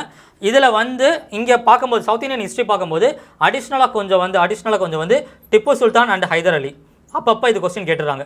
டிப்பு சுல்தான் அண்ட் ஹைதர் அலி அதை லைட்டாக பார்த்துங்க. ஏன்னா அவங்க வந்து கொஞ்சம் தமிழ்நாட்டோட நமக்கு லிங்க் பண்ணி வருவாங்க, திண்டுக்கல் அந்த ஏரியாவில் லிங்க் பண்ணி வருவாங்க. அந்த மேட்டர் கொஞ்சம் லைட்டாக பார்த்துங்க. ஸோ இதில் நமக்கு வந்து south Indian history and history ஃபுல்லாகவே வந்து மேஜர் இம்பார்ட்டன்ட் ஏரியாஸ் லிஸ்ட் பண்ணியிருக்கேன். இதை கண்டிப்பாக ரீட் பண்ணி ரிவைஸ் பண்ணி முடிச்சிருங்க. ஓகேவா? இந்த இது முடிச்சாலே south Indian history and Indian national movement ஃபுல்லாக கம்ப்ளீட் ஆகிடும். கிளியரா? ஹிஸ்ட்ரி கிளியரா? எஸ், எதுவும் டவுட்ஸ் இருக்கா ஹிஸ்ட்ரியில்? Current affairs, apps, history 3 important subjects முடிஞ்சிருக்கு. கிளியரா? Yes okay. So coming to development, கல்ச்சரில் திருக்குறள் வந்துடுறேன், அதை முடிச்சிடுவோம். கல்ச்சரில் திருக்குறளை பொறுத்த வரைக்கும் நிறைய பேர் ரொம்ப போட்டு கன்ஃபியூஸ் பண்ணுறீங்க. ஒன்றும் தேவையில்லை. திருக்குறளில் சார் கிளாஸில் என்ன திருக்குறள் எடுத்திருக்காரோ அந்த திருக்குறள் என்ன, அதாவது எப்படி இருக்கணும்னா ஒரு 2-3 தடவை வந்து திருக்குறளையே திரும்ப அமைதியாக ரீட் பண்ணுங்கள். அப்படி இல்லை மொத்தமாக திருக்குறள் எடுத்து படிக்க முடியலை அப்படிங்கிற மாதிரி இருந்துச்சுன்னா டெய்லியும் ஒரு 4 திருக்குறள் 5 திருக்குறள் அப்படிங்கிற மாதிரி ஸ்ப்ளிட் அப் பண்ணுங்கள். ஒரே விஷயத்த ஒரே மோட் ஆஃப் விஷயத்த ஒரே நாளில் உட்காந்து படிக்கும் போது தான் நமக்கு வந்து ஒரு மாதிரி போர் அடிக்கும், ஒரு மாதிரி ஃப்ரஸ்ட்ரேஷன் ஆகும், ஒரு மாதிரி நமக்கே கடுப்பாக இருக்கும், அந்த மாதிரி தோணும். பட் அதை ஸ்ப்ளிட் அப் பண்ணி பண்ணோம்னா ஈஸியாக தான் இருக்கும். ஸோ என்ன பண்ணுங்கள், சார் கிளாஸில் நடத்தின திருக்குறள் போதும், அதுவே போதும், மோர் தென் எனஃப். இன்னொன்று இது நமக்கு வந்து எப்படியும் 1-2 வருஷம் வந்து இது ஈஸியாக தான் கொஸ்டின் பேப்பர் வரும். திருக்குறள் வந்து ரொம்ப ஹார்டன் பண்ண மாட்டாங்க. அதனால் என்ன பண்ணுங்கள், அப்படியே வந்து 1-2 கொஸ்டின் ஹார்டாக ஆகுதில்ல, மிச்ச கொஸ்டின் எல்லாமே நம்ம ஈஸியாக அட்டன் பண்ணுற மாதிரி தான் இருக்கும். ஸோ திருக்குறளை பொறுத்த வரைக்கும் சார் கிளாஸில் உங்களுக்கு வந்து ஃப்ரம் 6th to 10th வரைக்கும் இருக்கக்கூடிய மெயின் திருக்குறள்ஸ் எல்லாத்தையுமே வந்து அவர் கவர் பண்ணியிருக்காரு. என்ன சமச்சீரில் இருக்கக்கூடிய திருக்குறள் அது எல்லாமே நம்ம வந்து லிஸ்ட் பண்ணி கொடுத்துருக்கோம். ஸோ அந்த திருக்குறளை என்ன பண்ணுங்கள், அதை அப்படியே நல்லா ஒரு 3-4 தடவை ரீட் பண்ணுங்கள். எப்படி வந்து எந்த அளவு தெரிஞ்சிருக்கணும் அப்படின்னா, உங்களுக்கு திருக்குறளில் மேலே நமக்கு வந்து 4 வேர்டு இருக்குது, கீழே ஒரு 3 வேர்டு இருக்குது, மேலே ஒரு லைன் கீழே ஒரு லைன் இருக்குது அப்படின்னா மேலே உள்ள லைனை டேஷ்னு கொடுத்து கீழே உள்ள லைன் மட்டும் கொடுத்துருந்தா மேலே என்ன வரும் அப்படிங்கிறத நமக்கு யோசிக்க தெரியணும்.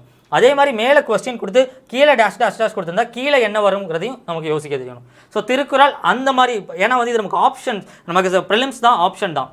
இன்னொன்று திருக்குறளை பொறுத்த வரைக்கும் மெயின்ஸ் பாயிண்ட் ஆஃப் வியூவில் பார்த்தீங்கன்னா குரூப் 1 மெயின்ஸில் திருக்குறள் சிலபஸ் கிடையாது.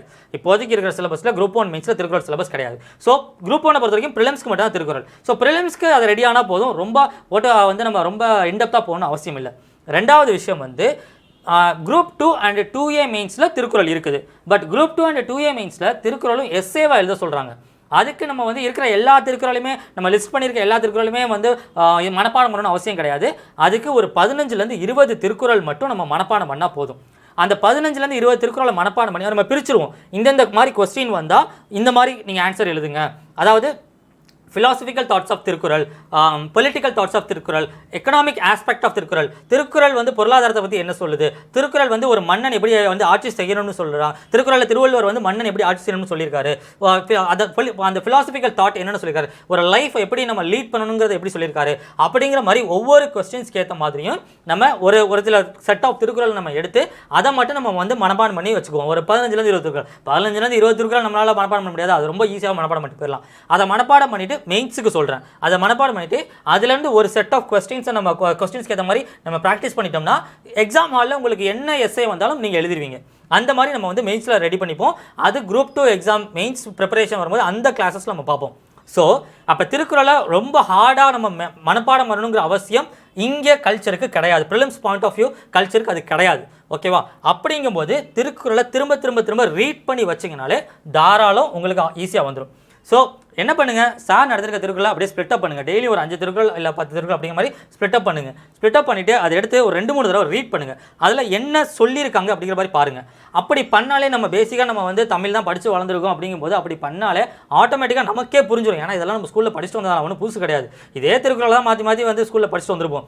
ஸோ 1-2 வேணால் புதுசாக இப்போ அந்த புக்கில் இல்லாமல் இருக்கலாம், இப்போ வந்திருக்கலாம், புதுசாக பார்க்குற மாதிரி இருக்கும். ஸோ அதை வந்து நம்ம திரும்ப ரீட் பண்ணி படிக்கும்போது திரும்ப நம்ம வாசிக்கும் போது ஒவ்வொரு வார்த்தைக்குனோட அர்த்தமும் ஆட்டோமேட்டிக்காக நமக்கே புரிஞ்சிடும். எக்ஸாமில் வந்து ஒரு திருக்குறளை கொடுத்து இதில் வந்து திருவள்ளுவர் என்ன டினோட் பண்ணுறார் அப்படின்னு கேட்டாலும் நம்மளால் ஈஸியாக எழுதிட முடியும்.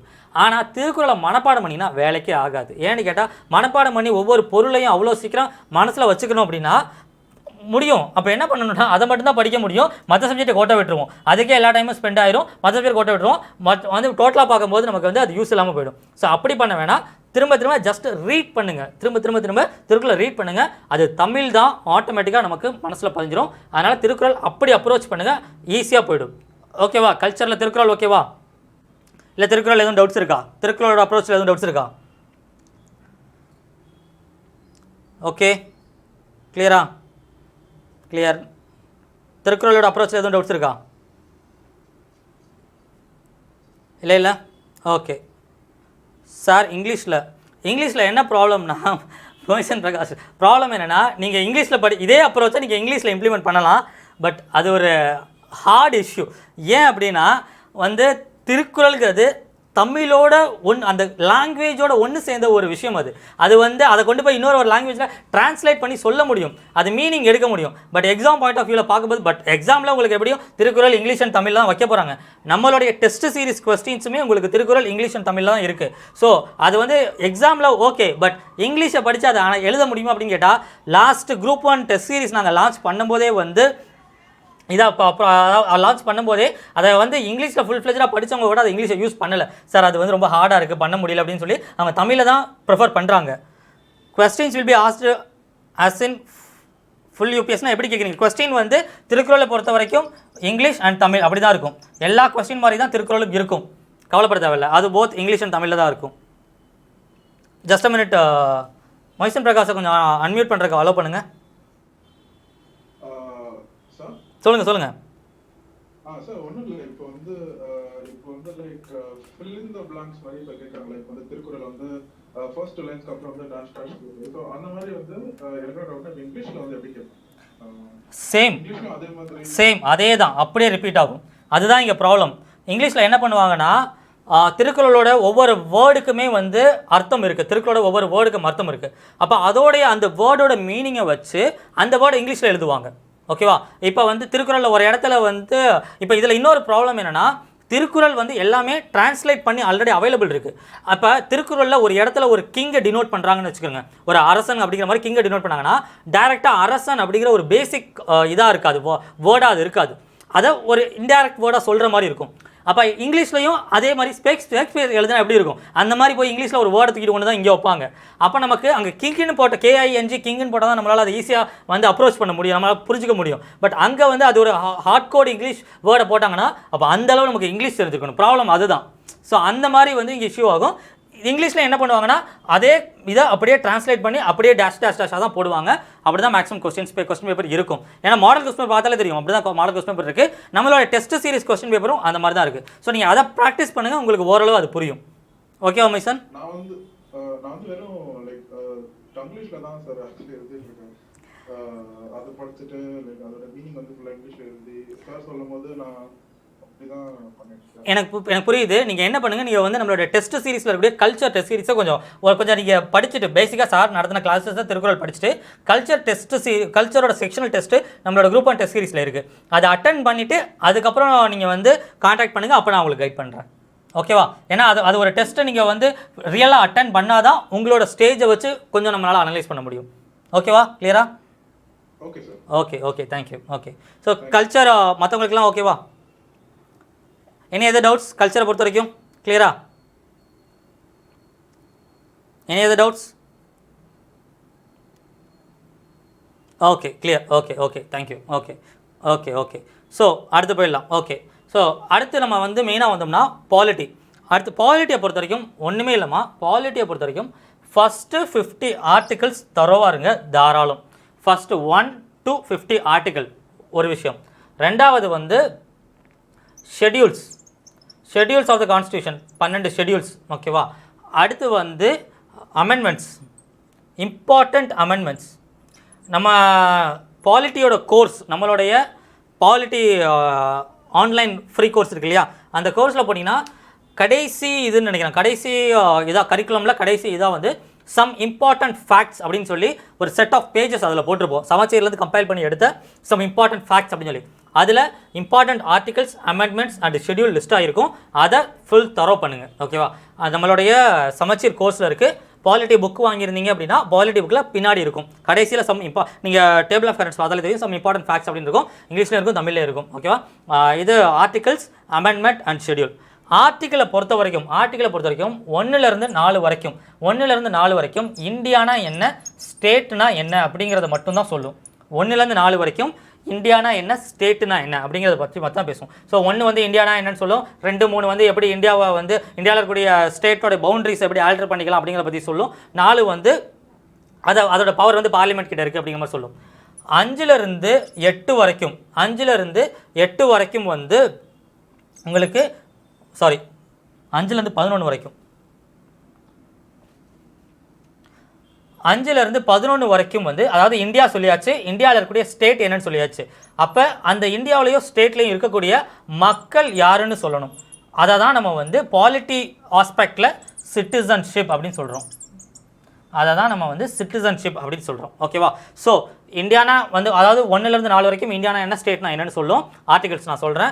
விதிகள் நம்மளுடைய இந்திய அரசியலமைப்பு சட்டத்தில் இருக்கக்கூடிய அந்த விதிகள் அப்படின்னு நம்ம பார்க்குறது article 1 of the Indian constitution, article 2 of the Indian constitution அப்படின்னு சொல்லி 1லேருந்து வந்தோம் அப்படின்னா இம்பார்ட்டண்ட்டாக 50 ஆர்டிகல் நமக்கு தரவாக தெரிஞ்சிருக்கணும். அந்த 50 ஆர்டிகல் தெரியறதுக்கு வந்து ஃபஸ்ட்டு 4 ஆர்டிகல் நமக்கு வந்து இந்தியானா என்னன்னு சொல்லும். அடுத்த இது வந்து நமக்கு ஸ்டேட்ஸ்னா என்னன்னு சொல்லும். அந்த 4குள்ளேயே ஃபஸ்ட்டு 4குள்ளேயே.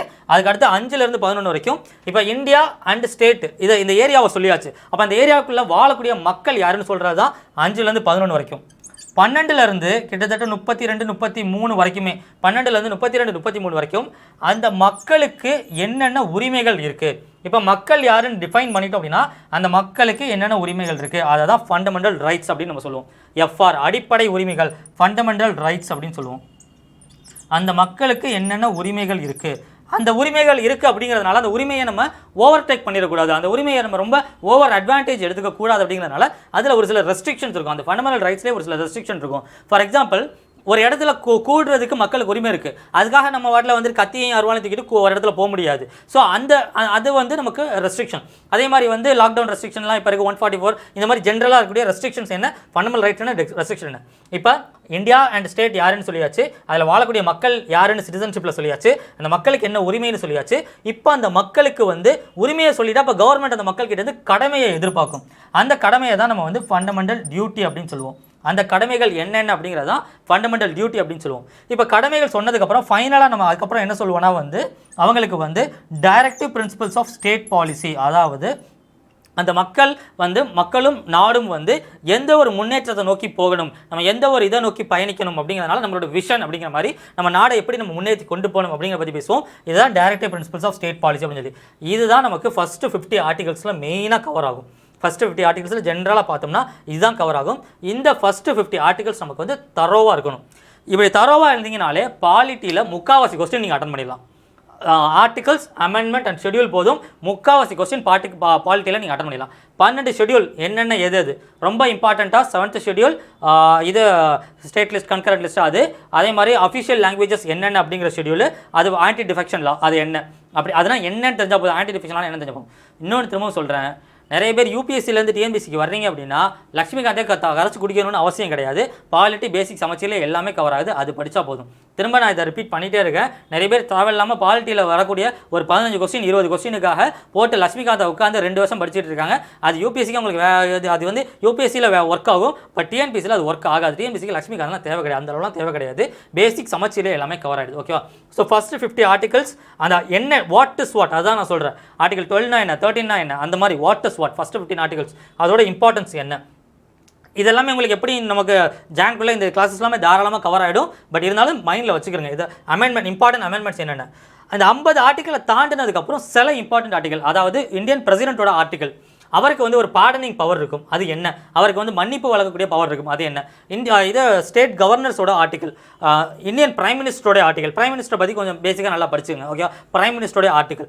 அடுத்து வந்து இது இப்போ வந்து பிஎம் கேர்ஸ் அப்படின்னு சொல்லிட்டு ஒரு இஷ்யூ, பிஎம் கேர்ஸை பற்றின விஷயங்கள் கொரோனாக்கு அப்புறம் வந்துச்சு. அதனால் அந்த ஃபண்டு பற்றி, கன்சாலிடேட்டட் ஃபண்டுனா என்ன, இது கண்டின்ஜென்சி ஃபண்டுனா என்ன, அதை பற்றி பேசிக்காக படிச்சுங்க. பார்லிமெண்ட்னா என்ன, ஸ்டேட் கவர்மெண்ட் என்ன, இது ரெண்டுக்கு உள்ள வித்தியாசம் என்ன, பார்லிமெண்ட்டுக்கு என்னென்ன பவர்ஸ் இருக்குது, ஸ்டேட் கவர்மெண்ட் என்ன பவர்ஸ் இருக்குது, அது மாதிரி பேசிக்காக படிச்சுங்க. அதுக்கப்புறம் வந்து இம்பார்ட்டன்ட் பாடிஸ், எலெக்ஷன் கமிஷன், மெயினாக எலெக்ஷன் கமிஷன் பற்றி பேசிக் தெரிஞ்சுக்கோங்க. Control and audit general of India CAG, இவங்களை பற்றி பாடிஸ் பொறுத்த வரைக்கும் இவங்க 2 பேர் மேஜராக தெரிஞ்சால் நமக்கு மோஸ்ட் இம்பார்ட்டன்ட்டில் இவங்க 2 பேர் மெயினாக தெரிஞ்சால் போதும். ஸோ இது ஓவராலாக எடுத்தாலே பாலிட்டியில் கிட்டத்தட்ட எல்லா கொஸ்டினுமே நீங்கள் வந்து அட்டன் பண்ணிடலாம், இந்த ஏரியாஸை நீங்கள் தரவாக பார்த்தாலே. ஸோ இந்தியாவிலேருந்து ஆரம்பித்து அப்படியே இதை வந்து அப்படியே ஒரு கதையாக படிச்சுக்கோங்க, அது உங்களுக்கு கிளாஸில் சார் எடுப்பார். ஸோ அந்த ஃப்ளோ கரெக்டாக வச்சுக்கோங்க. அதுலேருந்து இதுக்கப்புறம் 50 ஆர்டிகளுக்கு அப்புறம் வந்து இம்பார்ட்டண்ட்டாக நான் எந்தெந்த ஏரியா சொன்னோம் அது ரிலேட் ஆகக்கூடிய ஆர்டிகல்ஸ் அதை மட்டும் பார்த்துங்க. பாலிட்டி தாராளமாக வந்துடும். இதோட வந்து நமக்கு சமச்சீர்லேயே ஆல்ரெடி இது வந்து லிஸ்ட் பண்ணியே இருக்குது, அது அந்த ஏரியா தான் நம்ம கோர்ஸில் இருக்குது, அதில் நீங்கள் படிச்சிங்கனாலே போதும். கிளியரா பாலிட்டி கிளியரா? ஏன் டவுட்ஸ் இருக்கா பாலிட்டியில்? Clear? Any doubts? Clear? Yes clear. Any doubts? யார் டவுட்ஸ் இல்லை? நெக்ஸ்ட் போயிடலாமா? ஓகே, ஒரு நிமிஷம் நான் பாலிட்டியோட சிலபஸ் மட்டும் ஏதாவது டாபிக்ஸ் மெயினாக சொல்லணுமாங்கிறத மட்டும் நான் பார்த்துக்கிறேன். பாலிட்டியை பொறுத்த வரைக்கும்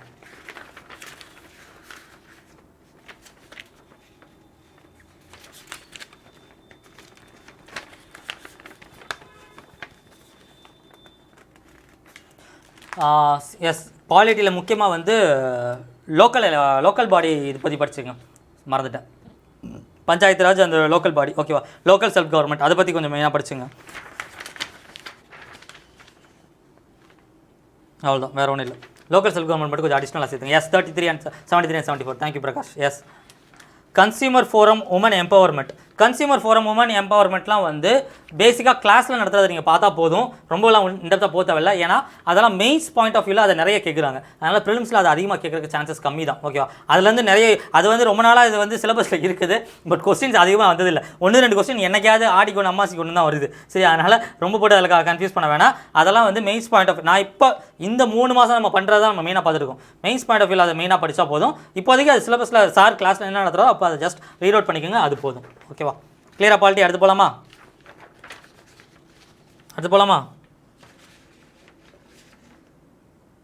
எஸ், ஓகே. தென் டெவலப்மெண்ட்டை பொறுத்த வரைக்கும் ஒன்றுமே இல்லை. நமக்கு மேக்ஸிமம் வந்து நவம்பரில் டெவலப்மெண்ட் கிளாஸஸ் ஸ்டார்ட் ஆகிடும். நான் தான் கிளாஸ் டெவலப்மெண்ட் உங்களுக்கு எடுப்பேன். நவம்பரில் வந்து டெவலப்மெண்ட் கிளாஸஸ் நமக்கு ஸ்டார்ட் ஆகிடும். ஸ்டார்ட் ஆனோடனே வந்து அதை நான் வந்து எப்படி அப்ரோச் பண்ணணும்னு நான் கிளியராக சொல்லிடுறேன். நான் கிளாஸ்லேருந்தே உங்களுக்கு கொண்டு போயிடுவேன், அது ஒன்றும் பிரச்சனை இருக்காது. இப்போதைக்கு டெவலப்மெண்ட்டில் இம்பார்ட்டண்ட்டாக எந்தெந்த டாப்பிக்குங்கிறத மட்டும் நான் லிஸ்ட் அவுட் பண்ணுறேன். ஏன்னா இம்பார்ட்டண்ட்டாக வந்து மெயினாக என்னென்ன டாபிக் நம்ம டெவலப்மெண்ட்டில் கிளியராக இருக்கணும் அப்படிங்கிறத மட்டும் லிஸ்ட் அவுட் பண்ணுறேன், அது மட்டும் நீங்கள் பார்த்துங்க. ஓகேவா, ஏன்னா டெவலப்மெண்ட் இன்னும் கிளாஸ் நமக்கு ஸ்டார்ட் ஆகாதனால உள்ளே போய் ரொம்ப சொன்னோம்னா புரியாது. அதனால் நமக்கு கிளாஸ் வரும்போது அதை இன்டெப்த்தாக பார்ப்போம். இப்போதைக்கு இம்பார்ட்டண்ட் இது மட்டும் நீங்கள் லிஸ்ட் அவுட் பண்ணிக்கோங்க. ஹியூமன் டெவலப்மெண்ட் இண்டிகேட்டர்ஸ் HDI, அது ஒரு இம்பார்ட்டன்ட் ஏரியாமா, அது அப்பப்போ ரிப்பீட்டடாக வந்துடுது. Human development indicators HDI, human development indicators HDI. ஓகேவா, அதுக்கு அடுத்து வந்து பொலிட்டிக்கல் பார்ட்டிஸ்னால் மெயினாக நம்ம வந்து ஆஃப்டர் இண்டிபெண்டன்ஸ் இந்தியன், அதாவது இதை எப்படி சொல்லணும்னா இதை வந்து ஒரு ஹிஸ்டாரிக்கல் பெர்ஸ்பெக்டிவில் சொல்லலாம்.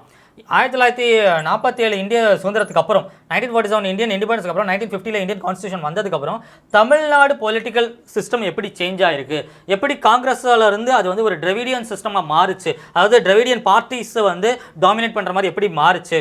மெயினாக நம்ம எடுத்தோம் அப்படின்னா வந்துட்டு ராஜாஜியோட பங்கு என்ன, காமராஜரோட பங்கு என்ன, அண்ணாவோட பங்கு என்ன, கலைஞர் கருணாநிதியோட பங்கு என்ன, ஜெயலலிதா மேடமோட பங்கு என்ன, இப்போ கரண்ட் சிஎம் EPS வரைக்குமே சரி என்னென்ன நடந்துச்சு, என்னென்ன ஈவெண்ட்ஸ் நடந்துச்சு, எந்தெந்த இயரில் நடந்துச்சு. மெயினாக வந்து ஆன்டி ஹிந்தி ஆஜிடேஷன், குலக்கல்வி திட்டம் அது பற்றி உள்ளது, ஆன்டி ஹிந்தி ஆஜிடேஷனு, அப்புறம் வந்து உமன் மேரேஜஸ் ரிலேட் ஆனது, அந்த மாதிரியான விஷயங்கள். ஸோ அந்த மாதிரியான விஷயங்கள் மட்டும் வந்து அந்த லிஸ்ட் அப்படி, அதாவது இதை நம்ம வந்து டெவலப்மெண்ட்டில் இதை வச்சுருக்காங்க, பட் இதை நம்ம கல்ச்சரோடையும் சேர்த்து ரிலேட் பண்ணலாம். கல்ச்சர்லேயும் உங்களுக்கு பேசிக்காக சார் எடுத்திருக்காரு, டெவலப்மெண்ட்லேயும் நம்ம அதை கிளியராக பார்க்க போகிறோம். பட் இந்த தமிழ்நாடு ஹிஸ்ட்ரினே இதை நம்ம சொல்லலாம், 1947 அப்புறம் இருக்கக்கூடிய தமிழ்நாடு ஹிஸ்ட்ரி, அதை கொஞ்சம் நம்ம வந்து டெவலப்மெண்ட் ஓரியன்டாக அவங்க என்ன சேஞ்ச் பண்ணதுனால என்ன டெவலப்மெண்ட் ஆச்சு அப்படிங்கிற மாதிரி நம்ம படிக்கிற மாதிரி இருக்கும். ஃபார் எக்ஸாம்பிள் வந்து மிட் டே மீல் ஸ்கீம், அதாவது மதிய உணவு திட்டம். அந்த மதிய உணவு திட்டம்னால என்னென்ன டெவலப்மெண்ட் ஆச்சு, மதிய உணவு திட்டம் எப்படி சத்துணவு திட்டமாக மாறுச்சு, எம்ஜிஆர் பீரியடில் அது எப்படி சத்துணவு திட்டமாக மாறுச்சு. ஸோ அந்த மாதிரி நியூட்ரிஷியஸ் மீல்னு அவர் மாற்றிருப்பார். ஸோ அந்த மாதிரியான விஷயங்கள் அதை பற்றி பண்ணுறதா அந்த political parties and welfare schemes அப்படிங்கிறது. அது ஹிஸ்டாரிக்கல் அண்ட் டெவலப்மெண்ட்டாக நம்ம கொஞ்சம் பார்க்குற மாதிரி இருக்கும். அது அடுத்து ரிசர்வேஷன் பாலிசி இது கொஞ்சம் இன்டெப்த்தாக நம்ம பார்க்கணும். எப்படி ரிசர்வேஷன், அதாவது இதில் வந்து என்ன ஒரு மெயினாக பார்க்கணும் அப்படின்னா, இது வந்து நம்ம கொஞ்சம் பொலிட்டிக்கல் ஆஸ்பெக்டில் பார்க்கணும், இந்தியன் பாலிட்டியோட ரிலேட் பண்ணி பார்க்கணும். ஏன்னா பாலிட்டியை பொறுத்த வரைக்கும் அங்கே வந்து சுப்ரீம் கோர்ட் ரூலிங் இருக்கும் 50% மேலே ரிசர்வேஷன் கொடுக்கக்கூடாதுன்னு. ஆனால் நம்ம என்ன பண்ணியிருப்போம் அப்படின்னா 69% வச்சிருப்போம். அதை எப்படி சார் நீங்கள் ஓவர் கம் பண்ணீங்க அப்படிங்கும்போது தான் ஷெட்யூல் 9 ஆஃப் த இந்தியன் கான்ஸ்டியூஷனும் இங்கே லூப் பண்ணி எடுத்திருப்போம். ஸோ ஷெட்யூல் 9 யூஸ் பண்ணி நம்ம 69% ரிசர்வேஷன். ஸோ இந்த 69% ரிசர்வேஷனை எந்த பொலிட்டிக்கல் பார்ட்டி எந்த லீடர் கொண்டு வந்தாங்க, என்ன ரீசன் சொல்லி கொண்டு வந்தாங்க, அதை எப்படி வந்து கான்ஸ்டியூஷனில் வந்து அது சுப்ரீம் கோர்ட் கேள்வி கேட்க முடியாத மாதிரி மாற்றினாங்க. ஸோ அதை பற்றி மேட்டர் வந்து கண்டிப்பாக கொஞ்சம் தெரிஞ்சிருக்கணும். அந்த ரிசர்வேஷன் அரௌண்ட் அதில் இருக்கக்கூடிய மேட்டர். அதுக்கப்புறம் எஜுகேஷன் அண்ட் ஹெல்த் இன் தமிழ்நாடு. இந்த எஜுகேஷன் அண்ட் ஹெல்த் இன் தமிழ்நாடை பொறுத்த வரைக்கும் இதோடைய டெஃபனிஷன்ஸ் தெரியணும். இதில் நிறைய வார்த்தைகள் இருக்குது, அந்த வார்த்தைகள் தெரியணும். ஃபார் எக்ஸாம்பிள் பிரைமரி ஸ்கூலிங்னா என்ன, செகண்டரி ஸ்கூலிங்னா என்ன, ஹையர் செகண்டரினா என்ன, ட்ராப் அவுட்னா என்ன, இந்த வார்த்தைக்கு டெஃபனிஷன்ஸ் இருக்குது. அது கவர்மெண்ட் ரிப்போர்ட்ஸ்லேயே நிறைய இருக்குது. இதை கம்பைல் பண்ணி நம்ம வந்து நம்மளுடைய கோர்ஸில் வச்சுருக்கோம். கிளாஸஸ் வரும்போது நானே நடத்திடுவேன். அதுக்கு முன்னாடி நீங்கள் ரீட் அவுட் பண்ணணும்னா நான் சொல்கிறேன். கம்பைல் பண்ணி நம்மளோட கோர்சஸில் இருக்குது. எஜுகேஷன் தமிழ்நாடு, ஹெல்த் இன் தமிழ்நாடுன்னு சொல்லிட்டு, அதே மாதிரி வந்து பிரைமரி ஹெல்த் சென்டர்னா என்ன, ஆயுஷ்னா என்ன, இது அதோட ரிலேட்டட் இதில் அதே மாதிரி விஷன் 2023 இதில் ரிலேட் ஆகும். நம்மளோட விஷன் 2023 இது ஒரு ரிப்பீட்டட் கொஸ்டின். ஆக்சுவலாக இது மெயின்ஸில் தான் அதிகமாக கேட்டுட்டு இருந்தாங்க. இப்போ வந்து மேபி ப்ரிலிம்ஸில் நம்ம இப்போ எதிர்பார்க்கலாம், அந்த சிலபஸ் உள்ளே கொண்டு வந்ததுனால எதிர்பார்க்கலாம். இது எப்படி டெவலப் எஜுகேஷன் அண்ட் ஹெல்த்தை ரிலேட் பண்ணுது, விஷன் 2023 எப்படி வந்து டெவலப் எஜுகேஷன் அண்ட் ஹெல்த்தை வந்து தமிழ்நாடோட விஷன், அது one of the project, important project, அது எப்படி ரிலேட் பண்ணுது, தாய் திட்டம்னா என்ன, அந்த மாதிரி நிறைய இருக்குது. ஓகேவா? ஸோ அந்த விஷயங்களை பற்றி ரிலேட்டடாக படிக்கிறது அந்த எஜுகேஷன் அண்ட் ஹெல்த்தில் வந்து ஒரு சில பேசிக் ஸ்கீம் இருக்குது. ஃபார் எக்ஸாம்பிள் வந்து எஜுகேஷனை பொறுத்த வரைக்கும் வந்து இந்த ஸ்கீம், அதாவது ஸ்டூடெண்ட்ஸ்க்கு free laptop, free slippers, free uniform, free books, அந்த ஸ்கீம்ஸு அதோட இம்பார்ட்டன்ஸ் என்ன. ஹெல்த்தை பொறுத்த வரைக்கும் வந்து இது இவங்களுக்கு, அதாவது கர்ப்பிணி பெண்களுக்கு இருக்கக்கூடிய இம்பார்ட்டண்ட்டான ஸ்கீம்ஸு, அதில் வந்து நியோனட்டல்னா என்ன, இன்ஃபேண்ட் மார்ட்டாலிட்டினா என்ன, அந்த மாதிரியான சில டெஃபனிஷன்ஸ் இருக்குது. அதை பற்றி தெரிஞ்சுக்கிறதா இந்த ரொம்பலாம் இல்லை. எஜுகேஷன் அண்ட் ஹெல்த்தை பொறுத்த வரைக்கும் வாட்டுங்கிற டெஃபனிஷன், ஒவ்வொரு வார்த்தைக்கும் அர்த்தம் என்ன அப்படிங்கிற டெஃபனிஷன் தெரிஞ்சிட்டாலே மேக்ஸிமம் கொஸ்டின்ஸ் அட்டன் பண்ணிடலாம். அதோட ரிலேட்டிவ் ஸ்கீம்ஸ் பார்த்தாலே இது முடிஞ்சிருச்சு. ஓகேவா? இது ஒரு இம்பார்ட்டன்ட் ஏரியா. அப்புறம் geography of Tamil Nadu and its impact on economic growth அப்படின்னு ஒன்று கொடுத்துருப்பாங்க. அது வந்து ஜாகிரஃபியிலேருந்து பிரித்து கொண்டு வந்தது. அது தமிழ்நாட்டுடைய சில இம்பார்ட்டன்ட் ரிசோர்ஸஸ், அது ஜாகிரஃபியோட ரிலேட் பண்ணி நம்ம எங்கெங்கே எது இருக்குது அப்படிங்கிற மாதிரி அது ஒரு கிளாஸில் நம்ம வந்து கவர் பண்ணிடலாம். இம்பார்ட்டன்ட் தமிழ்நாட்டோட ரிசோர்ஸஸ் என்னென்ன அது பார்த்தாலே நமக்கு போதும். கவர்னன்ஸ் தமிழ்நாடு பேசிக் இம்பார்ட்டன்ட் கவர்னன்ஸ் ஸ்கீம்ஸ் போதும். அவ்வளோதான் நமக்கு டெவலப்மெண்ட்டை பொறுத்த வரைக்கும். இது எல்லாமே நம்ம பார்க்க தான் போகிறோம். ஜஸ்ட் ஒரு வியூ நான் உங்களுக்கு முன்னாடி கொடுக்குறேன், நம்ம கிளாஸ் வர்றதுக்கு முன்னாடியே ஒரு வியூ கொடுக்குறேன், இந்த மாதிரி நம்ம பார்க்குற மாதிரி இருக்கும் அப்படிங்கிறதுக்காக. சப்போஸ் இதெல்லாம் முன்னாடியே படிக்கணும் அப்படின்னா, கிளாஸ் வர்றதுக்கு முன்னாடியே படிக்கணும் அப்படின்னா, உங்களுக்கு டைம் கம்மியாக இருக்குது அப்படின்னா என்ன பண்ணுங்கள், நம்மளோட கோர்சஸில் இது எல்லாமே அப்டேட்டடாக இருக்குது. கோர்சஸில் எல்லாத்தையும் போய் படிக்க வேணாம். இப்போ நான் உங்களுக்கு லிஸ்ட் பண்ணேன் இல்லையா, அந்த சாப்டர்ஸை மட்டும் சூஸ் பண்ணி, அந்த கரிக்குலமில் இருக்கக்கூடிய அந்த சாப்டர்ஸை மட்டும் சூஸ் பண்ணி படிங்க, உங்களுக்கு தாராளமாக இருக்கும். Courses in the sense development administration course நம்மளுக்கு இங்கிலீஷ் அண்டு தமிழ் ரெண்டுலேயுமே ஃபுல்லாக அப்டேட்டடாக இருக்குது. எஜுகேஷன், ஹெல்த்து, கவர்னன்ஸ் அதுவுமே வந்து நம்ம இதோட அப்டேட் பண்ணி வச்சுருக்கோம். ஓகேவா? அது அந்த கோர்சஸ்லையுமே அது எல்லாமே நம்ம அப்டேட் பண்ணி வச்சுருக்கோம். அதில் படிங்க, உங்களுக்கு கரெக்டாக இருக்கும் டெவலப்மெண்ட்டை பொறுத்த வரைக்கும். ஸோ டெவலப்மெண்ட் முடிஞ்சிருச்சு, கல்ச்சர் முடிஞ்சிருச்சு, ஹிஸ்ட்ரி முடிஞ்சு, ஐஎன் முடிஞ்சு, பாலிட்டி முடிஞ்சு, biology, physics, chemistry, geography and economy. பயாலஜியை பொறுத்த வரைக்கும் என்ன பண்ணுங்கள், கிளாஸஸ் உங்களுக்கு இன்னும் பயாலஜியில் கொஞ்சம் அதிகமாக போக வேண்டியது இருக்குது. பட் அதுக்கு முன்னாடி வந்து பயாலஜியில் நான் சொல்கிறத கண்டிப்பாக லிஸ்ட் அவுட் பண்ணி இதை ரீட் பண்ணிக்கிறேங்க.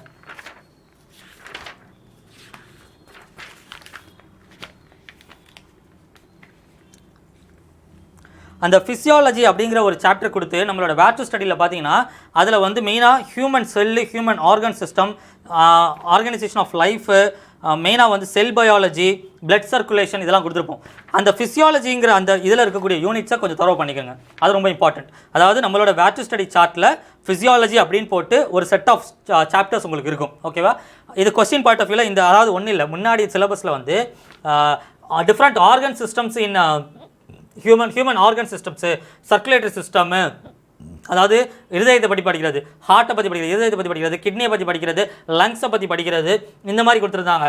அதை வந்து இப்போ கம்பைல் பண்ணி ஃபிசியாலஜின்னு மொத்தமாக கொண்டு வந்திருக்காங்க. அந்த ஏரியாவில் தான் கிட்டத்தட்ட அது கவர் ஆகுது. ஸோ ஒரு லாங் ட்ரெண்ட் ஆஃப் டிஎன்பிஎஸ்சி நம்ம பார்க்கும்போது இந்த ஏரியா அதிகமாக ரிப்பீட்டட் ஏரியா. ஸோ வந்து நீங்கள் கிளாசிஃபிகேஷன் ஆஃப் லிவிங் ஆர்கன்ஸ்லாம் ரொம்ப இம்பார்ட்டண்ட்டாக நம்ம உள்ளே போக தேவையில்ல. என்ன பண்ணிவிடுங்க, ஃபிசியாலஜி அது கண்டிப்பாக நல்லா படிச்சுங்க. அது வந்து புக்கு இருந்துச்சுன்னா புக்கில் படிங்க. அப்படி புக்கு இல்லை அப்படின்னா ஃபிசியாலஜிக்கு நம்மளோட வேர் டு ஸ்டடி சார்ட்டில் கொடுத்துருக்க லிஸ்ட் அப்படியே வந்து நம்மளுடைய பயாலஜி கோர்ஸில் இருக்குது, அதை தரவு பண்ணிக்கோங்க. அது கிளாஸ் வரும்போது நீங்கள் அப்படியே ஃபாலோ பண்ணிக்கோங்க. பட் அது மேண்டேட்டரியாக கண்டிப்பாக படிச்சுக்கோங்க. ஒன்று. அடுத்து அந்த nutrition, health and hygiene, human disease, இந்த ஏரியா வந்து ரொம்ப இம்பார்ட்டன்ட். இதை பொறுத்த வரைக்கும் வந்து என்னென்ன டெஃபிஷியன்சி, எது குறைஞ்சா என்ன டெஃபிஷியன்சி வரும், இதை வந்து ஃபுல்லாக ஒரு லிஸ்ட்டு போட்டு வச்சுக்கிறோங்க. ஓகேவா? எந்த விட்டமின் குறைஞ்சா என்ன, நியூட்ரிஷன் குறைஞ்சா என்ன டெஃபிஷியன்சி வரும், என்னென்ன டிசீசஸ் வரும், எதோட ரிலேட் பண்ணால் என்னென்ன டிசீசஸ் வரும். ஓகே, டெஃபிஷியன்சியாக இருக்கட்டும் இல்லை மற்றதாக இருக்கட்டும், ரிப்பீட்டடாக பயாலஜியில் வந்து கண்டிப்பாக கொஸ்டின்ஸ் இதில் வந்துக்கிட்டே இருக்குது. என்னென்ன டெஃபிஷியன்சி மெயினாக வந்து விட்டமின் இது பெரின்னு சொல்லுவாங்க, ராசிஃபெரால் சொல்லுவாங்க. அந்த டெஃபிஷியன்சி டிசீஸ் காய்டரு, கிரெட்டினிசம், இந்த மாதிரியான டெஃபிஷியன்சி டிசீசஸ். அது போக டிசீசஸ்னால் ஹியூமன் டிசீசஸ் மட்டும் கிடையாது, பிளான்ட் அண்ட் அனிமல் டிசீசஸும் பார்க்கணும், அதுவும் இம்பார்ட்டண்ட். பிளான்ட் அண்ட் அனிமல் டிசீசஸும் என்னென்ன டிசீசஸ் பிளான்ட் அண்ட் அனிமலுக்கு காஸ் ஆகுது. மெயினாக வந்து ஒவ்வொரு இதுலேயும் இருக்கக்கூடிய டிசீசஸ் பிளான்ட்டை பொறுத்த வரைக்கும் வந்து பனானா லீஃபில் வரக்கூடியது, இதில் அதாவது இது வாழை மரத்தில் வரக்கூடியது, அடுத்து வந்து இதில் நமக்கு உருளைக்கிழங்கில் வரக்கூடிய, அந்த மாதிரி லிஸ்ட் பண்ணியிருப்பாங்க.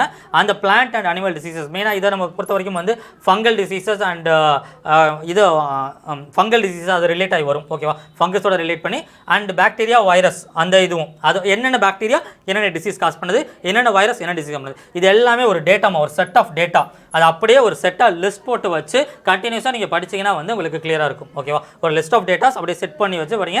இது நம்ம கிளாஸஸில் வரும், இருந்தாலும் நான் முன்கூட்டியே சொல்கிறேன். ஓகேவா? ஸோ மெயினாக பயாலஜியை பொறுத்த வரைக்கும் நீங்கள் கவர் பண்ணியிருக்க வேண்டிய ஏரியா அப்படிங்கிறது அந்த நியூட்ரிஷன் ஹெல்த் அப்படிங்கிறதும் அந்த ஃபிசியாலஜிங்கிறதும். என்விரான்மெண்ட்டை பொறுத்த வரைக்கும் ரொம்ப உள்ளே போக வேணாம். அது என்விரான்மெண்ட் கொஞ்சம் ரிலேட் பண்ணி நமக்கு ஜியாகிரஃபிலே கவர் ஆகும், கொஞ்சம் ஜியாகிரஃபிலே கவர் ஆகும், கொஞ்சம் பயாலஜி கவர் ஆகும். கிளாஸஸில் என்ன நடத்துகிறோமோ என்விரான்மெண்ட்டை பொறுத்த வரைக்கும் கிளாஸில் என்ன நடத்துமோ அதை பார்த்தா போதும், இந்த ஏரியாஸ் உங்களுக்கு பயாலஜி தாராளமாக கவர் ஆகிடும். ஓகேவா? இது வந்து பயாலஜியை பொறுத்த வரைக்கும். ஸோ நமக்கு வந்து சயின்ஸ் பயாலஜி வந்துருச்சு, ஹிஸ்ட்ரி வந்துருச்சு, பாலிட்டி, ஜியாகிரஃபியை பொறுத்த வரைக்கும் ஒரு 4 to 5 கிளாஸ் தான் மொத்தமே. ஜியாகிரஃபி வந்து ரொம்ப இம்பார்ட்டன்ட் கிடையாது டிஎன்பிஎஸ்சிக்கு. பேசிக்காக வந்து மெயினாக இந்தியா என்னென்ன இந்தியாவோட ஸ்ட்ரக்சர் எப்படி இருக்குது, இது மவுண்டெயின்ஸ் எப்படி இருக்குது, ரிவர்ஸ் எப்படி இருக்குது, ப்ளஸ் வந்து தமிழ்நாடு என்னென்ன ரிவர்ஸ் மெயினாக தமிழ்நாட்டில் ஓடுது, மெயினாக ஜியாகிரஃபிக்கலாக வந்து நம்மளுடைய வெதர், நம்மளுடைய மான்சூன் என்ன, அதாவது நம்மளுடைய பருவநிலை காற்று, அந்த இந்த காற்று south west monsoon, north east monsoon, தென்மேற்கு பருவக்காற்று, வடகிழக்கு காற்று, அதெல்லாம் என்ன எப்படி நடக்குது, அது எல்லாமே கிளாஸில் உங்களுக்கு கவர் ஆகிடும். ஜியாகிரஃபியை பொறுத்த வரைக்கும் கிளாஸ் நான் தான் கிளாஸ் எடுப்பேன், நீங்கள் கிளாஸை ஃபாலோ பண்ணுங்கள் போதும், தாராளம். மேக்ஸிமம் அதுக்குள்ளே நம்ம கிளாஸஸ் கம்ப்ளீட் பண்ணிடுவோம், அது தாராளம். எக்கனாமியுமே வந்து பேசிக்ஸ் தான், ஜியாகிரஃபி, எக்கனாமி, ஃபிசிக்ஸ், கெமிஸ்ட்ரி இதனாலுமே ரொம்ப பேசிக்ஸ் தான். கிளாஸஸே உங்களுக்கு போதும், ரொம்ப இன்டெப்த்தாக போக வேணாம். கிளாஸஸில் என்ன நடத்துகிறோமோ அதை கரெக்டாக நோட்ஸ் எடுத்துக்கோங்க, அதை ஃபாலோ பண்ணுங்கள், இது தாராளமாக இருக்கும். இன்டெப்த்தாக நம்ம பார்க்க வேண்டியது development, culture, history, INM, polity and biology. Apps current affairs தனியாக லிஸ்ட் அவுட் பண்ணியாச்சு. ஓகேவா? ஸோ இதெல்லாம் தான் நம்மளுடைய ஓவரால் நம்ம கவர் பண்ண வேண்டிய ஏரியா அண்ட் இம்பார்ட்டண்ட்டாக மூவ் பண்ண வேண்டிய அப்ரோச். கிளியரா? சாயில்ஸ் வேணாமா? சாயில்ஸை பொறுத்த வரைக்கும் ஜியாகிரஃபியில் சாயில்ஸ் வந்து ஒரே ஒரு பாயிண்ட்டு தான், அதாவது அதோடைய லிஸ்ட்டு கீழேருந்து மேலே வரைக்கும் வந்து நம்மளுடைய சாயிலோடைய லிஸ்ட்டு, சாயிலோடைய இது, அதாவது யூபிஎஸ்சியை பொறுத்த வரைக்கும் ஜியாகிரஃபி தான் டாப் மோஸ்ட் இம்பார்ட்டன்ட். யூபிஎஸ்சியை பொறுத்த வரைக்கும் இதே யூபிஎஸ்சி கிளாஸாக இருந்திருந்தால் இந்நேரம் உங்களுக்கு ஜியாகிரஃபி எவ்வளோ போயிருக்கும், உங்களுக்கு ஜியோமார்ஃபாலஜி முடிச்சு கிளைமேட்டாலஜி இந்நேரம் போயிருப்போம். அந்த யூபிஎஸ்சி ஆஸ்பெக்டில் சொல்கிறேன். யூபிஎஸ்சி பொறுத்த வரைக்கும் ஜாகிரஃபி தான் கிளாஸே ஸ்டார்ட் ஆயிருக்கும். டிஎன்பிஎஸ்சி பொறுத்த வரைக்கும் அந்தளவு இம்பார்ட்டன்ட் இல்லை, பேசிக்ஸாக படித்தா போதும். சாயில்ஸை பொறுத்த வரைக்கும் சாயில்ஸோட அந்த இது கீழே ஓ ஹாரிசான்லேருந்து மேலே ஒவ்வொரு ஹாரிசான் தான் நம்ம வந்து மேலேருந்து கீழே ஓ ஹாரிசான்லேருந்து ஒவ்வொரு horizon A horizon B horizon C horizon அப்படின்னு சொல்லி ஒவ்வொரு ஹாரிசான்ஸாக நம்ம பார்த்தா என்னென்ன சாயில்ஸ் அப்படின்னு பார்த்தா போதும். அது போக வந்து alluvial soil, red soil, laterite சாயிலுங்கிறது அதெல்லாம் என்னன்னு தெரிஞ்சால் போதும். அதோட ப்ராப்பர்ட்டிஸ் அது ஒரு ஜஸ்ட் ஒரு மிஞ்சி போச்சுன்னா ஒரு 20 நிமிஷம் ½ அன் ஹவரில் அது கிளாஸ்லேயே முடிஞ்சிடும். அது கிளாஸ் இதே உங்களுக்கு போதும். என்னென்னு பார்த்தா போதும். எங்கெங்கே என்னென்ன சாயில் இருக்குங்கிறத ரொம்ப ப்ரிடாமினட்டாக பார்க்க தேவையில்ல. தமிழ்நாட்டில் மெஜாரிட்டி சாயில் அப்படிங்கிற மாதிரி ஜென்ரலாக ஒரு வியூ போதும். அது கிட்டத்தட்ட ஒரு 20 மினிட்ஸ் ½ அன் ஹவர் அவ்வளோதான். ஜியாகிரஃபி எக்கனாமிக் கிளாஸஸ் ஜான்வரிக்குள்ளே கம்ப்ளீட் ஆகுமா? 100% கம்ப்ளீட் என்னால் ஷுவராக சொல்ல முடியாது. பட் கண்டிப்பாக கிளாஸ் ஸ்டார்ட் ஆகி பேசிக்ஸ் எல்லாமே உங்களுக்கு கம்ப்ளீட் ஆகும். ஜியாகிரஃபியை பொறுத்த வரைக்கும் வந்து இம்பார்ட்டண்ட்டான, ஏன்னா ஜியாகிரஃபி மொத்தமே 4 to 5 கிளாஸ் தான், அதுக்கு மேலே வராது. எக்கனாமியும் வந்து ஒரு 5 to 6 கிளாஸ் தான், அதுக்கு மேலே வராது. ஸோ முடிஞ்ச வரைக்கும் வந்து பேசிக்ஸ் எல்லாமே உங்களுக்கு கவர் ஆகிடும். எக்ஸாம் பாயிண்ட் ஆஃப் வியூலே உங்களுக்கு, ஏன்னா அது கிளாஸே எக்ஸாம் பாயிண்ட் ஆஃப் வியூவில் தான் வரும். ரொம்ப உட்காந்து நம்ம நடத்திட்டு இருக்க முடியாது. ஏன்னா ஃபார் எக்ஸாம்பிள் வந்து மான்சூன் அப்படிங்கிறது மட்டுமே வந்து யூபிஎஸ்சியில் வந்து ஒரு 3 கிளாஸ் 4 கிளாஸ் எடுப்போம். ஆனால் இங்கே வந்து மான்சூனுங்கிறது ஒரே கிளாஸ், மிஞ்சி போனால் அது வந்து ஒரு 1.5 மணி நேரத்தில் முடிச்சுட்டு மிச்சம் 1/2 மணி நேரத்தில் தமிழ்நாட்டுடைய கிளைமேட்டை நம்ம பார்க்க ஆரம்பிச்சிடும். ஸோ அதனால் அது வந்து எக்ஸாம் பாயிண்ட் ஆஃப் வியூவில் தான் ஜியாகிரஃபி அண்ட் எக்கனாமி இருக்கும். அதனால் கிளாஸஸ் கம்ப்ளீட் ஆகலைனாலும் உங்களால் கொஸ்டின்ஸ் அப்ரோச் பண்ண முடியும் ஜான்குள்ளே. Geography economy how many questions? ஒரு ஆவரேஜாக நம்ம பார்த்தோம் அப்படின்னா ஜியாகிரஃபிலேருந்து ஒரு 7லேருந்து 10 கொஸ்டின் இப்போ எதிர்பார்க்கலாம். எக்கனாமிலேருந்தும் ஒரு 7லேருந்து 10 கொஸ்டின் எதிர்பார்க்கலாம். ஃபிசிக்ஸ் கெமிஸ்ட்ரியும் அதே நிலமை தான். ஓகேவா? ஸோ இது நாளையும் சேர்த்திங்கன்னா தான் ஒரு வந்து கிட்டத்தட்ட வந்து நாளையும் சேர்த்திங்கன்னா வந்து ஒரு 30லேருந்து 40 கொஸ்டின், அதாவது ஃபிசிக்ஸ் கெமிஸ்ட்ரி ஜியாகிரஃபி எக்கனாமி நாளையும் சேர்த்திங்கன்னா 30லேருந்து 40 கொஸ்டின் அந்த லெவல் தான் வரும். அதுதான் அதோடைய கொஸ்டின் லெவல். இது அதுவும் ப்ரெசென்ட் 175க்கு சொல்கிறேன். 175னால 7லேருந்து 10. முன்னாடிலாம் வந்து ஜியாகிரஃபி எக்கனாமி 100 கொஸ்டினாக இருக்கும்போது, அதாவது குரூப் 1ல் வந்து வெறும் 150 கொஸ்டினாகவும் குரூப் 2 2Aல 100 கொஸ்டினாக இருக்கும்போது ஜியாகிரஃபி எக்கனாமி பார்த்தீங்கன்னா வந்து மொத்தமாகவே வந்து ஒரு ஜியாகிரஃபியில் ஒரு 5 கொஸ்டின், எக்கனாமியில் ஒரு 4 கொஸ்டின் அப்படி தான் கேட்டுட்டு இருந்தாங்க. அப்படி தான் இருந்துச்சு. பட் இப்போ வந்து கொஞ்சம் 175, அதாவது நம்பர் ஆஃப் கொஸ்டின்ஸ் 175 போயிருக்கனால நம்ம வந்து கொஞ்சம் கூடும். அது நமக்கு கிளாஸே போதுமானதாக இருக்கும். ரொம்ப உள்ள போக தேவையில்லை. அப்ரோச் புரியுதா? ஒவ்வொரு சப்ஜெக்ட்டையும் நம்ம பார்த்துருக்கோம். ஒவ்வொரு சப்ஜெக்ட்டையும் என்னென்ன எப்படி பண்ணணும்னு சொல்லி சொன்னதை கரெக்டாக ஃபாலோ பண்ணுங்கள். சப்போஸ் ஏதாவது மிஸ் அவுட் பண்ணியிருந்தீங்க, பார்க்க முடியலை அப்படின்னா வந்து கிளாஸில் ஏதாவது நெட்வொர்க் எரர்னாலே இல்லை ஏதாவது மிஸ் அவுட் பண்ணியிருந்தீங்க அப்படின்னா இது ரெக்கார்டட் வீடியோஸாக உங்களுக்கு வரும். மேக்ஸிமம் அதர் ஸ்டூடெண்ட்ஸும் இதை கேட்டிருக்காங்க, அதனால் இது யூடியூப்லேயும் வரும். தயவு செஞ்சு இதை ஃபாலோ பண்ணுங்கள். சப்போஸ் ஏதாவது ஒரு சப்ஜெக்ட் வரும்போது நெட்வொர்க் மிஸ் ஆயிடுச்சு, சரியாக கவனிக்கலைன்னா இதில் போயும் யூடியூப்பில் போயோ இல்லை நம்ம இதிலேயே நம்ம அப்லோட் பண்ணுவோம். அதை நம்ம கோர்ஸில் அப்லோட் பண்ணுவோம். ரெக்கார்டட் வீடியோவும் வரும், அதில் போய் பாருங்கள். ஓகேவா? ஸோ சப்ஜெக்ட் கிளாரிட்டி புரியுதா? கிளியரா? எனி ஸ்பெசிஃபிக் டவுட்ஸ் இருக்கா? கொஞ்சம் சீக்கிரம். Important topics in economy. ஜியாகிரஃபியோட இம்பார்ட்டன்ட் டாபிக்ஸ் நான் என் கிளாஸ்லேயே நடத்தும் போது நான் சொல்கிறேன். எக்கனாமி மட்டும் நான் சொல்லிடுறேன். எக்கனாமியை பொறுத்த வரைக்கும் ஸ்டார்டிங்கில் உங்களுக்கு ஜிடிபினா என்ன அப்படிங்கிற மாதிரி ஆரம்பிக்கும். ஜிடிபி என்என்பின்னு ஒவ்வொரு டெஃபனிஷன் வரும். அந்த டெஃபனிஷன்ஸ் பார்த்துங்க. ஒவ்வொரு இதோட ஜிடிபினா என்ன, என்என்பினா என்ன அப்படிங்கிற மாதிரி வந்து இது நேஷனல் இன்கம்னா என்ன அப்படிங்கிற மாதிரி ஒரு டெஃபனிஷன்ஸ் வரும். அந்த டெஃபனிஷன்ஸ் பார்த்துங்க. இது பிளானிங் கமிஷன், அது அந்த 5 இயர் பிளான் அப்பப்போ கேட்டுறாங்க. ரிப்பீட்டட் கொஸ்டினில் அது வந்துருது. அதனால் நம்ம அதனால் இப்போ தான் என்ன தான் நித்தி ஆயோக் வந்தாலும் பிளானிங் கமிஷன் பற்றி ஒரு சில கொஸ்டின்ஸ் ரிப்பீட் ஆகிடுது. So planning commission and NITI Aayog தரவாக படிச்சுங்க. நித்தி ஆயோக் பற்றி சமச்சீரில் டீட்டெயில்டாக பாக்ஸ் போட்டு கொடுத்துருக்காங்க. அது கிளியராக கொடுத்துருக்காங்க. அதை படிச்சுங்க. Planning commission and NITI Aayog, அதோட ரிலேஷன் அண்ட் அதோட இம்பார்ட்டன்ஸ். ஓகேவா? அதுக்கடுத்து ஆர்பிஐயோட இம்பார்ட்டன்ட் ஒர்க். ஆர்பிஐ என்னென்ன பண்ணுது, அந்த மானிட்டரி பாலிசி, ஃபிசிக்கல் பாலிசின்னு சொல்லுவாங்க. பேசிக்ஸ் ஆர்பிஐயோட ஃபங்க்ஷன்ஸ் எப்படி, அதில் நம்ம பார்த்தோம்னா பேசல் நாம்ஸ் வேணாம். அதில் வந்து repo rate, reverse repo rate, statutory liquidity ratio, SLR, அப்புறம் வந்து பேங்க் ரேட் அப்படின்னு ஒன்று வரும். பேங்க் ரேட் ஒன்று வரும். ஓகேவா? ஸோ சிஆர்ஆர் அந்த இது. ஓகேவா? அதோட ரிலேட்டட் இது வந்து நீங்கள் அந்த ஆர்பிஐயோட ஃபங்க்ஷன்ஸ் இதில் வரும். ஓகேவா? SLR, CRR, bank rate, base rate, bank rate, repo rate, reverse repo rate, இதெல்லாம் என்னென்ன வாட் இஸ் வாட் அப்படிங்கிற மாதிரி ஒரு லிஸ்ட் படிச்சுக்கோங்க. ஓகேவா? அதுக்கடுத்து டேக்ஸஸ் கொஞ்சம் நல்லா பார்த்துங்க. GST and related. முன்னாடி ஒரு டைமில் ஒரு 2 வருஷத்துக்கு முன்னாடிலாம் அப்ரிவேட் ஜிஎஸ்டினே ஒரு கொஸ்டின் இருந்துச்சு.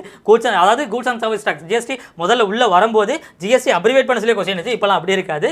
ஜிஎஸ்டியோட உள்ளே போயிடுவாங்க. ஜிஎஸ்டியோட பார்த்தீங்கன்னா பேசிக் டீட்டெயில்ஸ் அப்படி கேட்க ஆரம்பிச்சிருவாங்க. ஸோ ஜிஎஸ்டி நல்லா பார்த்துங்க. Direct tax, indirect tax. Direct tax என்ன, இன்டைரக்ட் டேக்ஸ் என்ன டிஃப்ரென்ஸ் அப்படிங்கிற மாதிரி உள்ள விஷயம் பார்த்துங்க.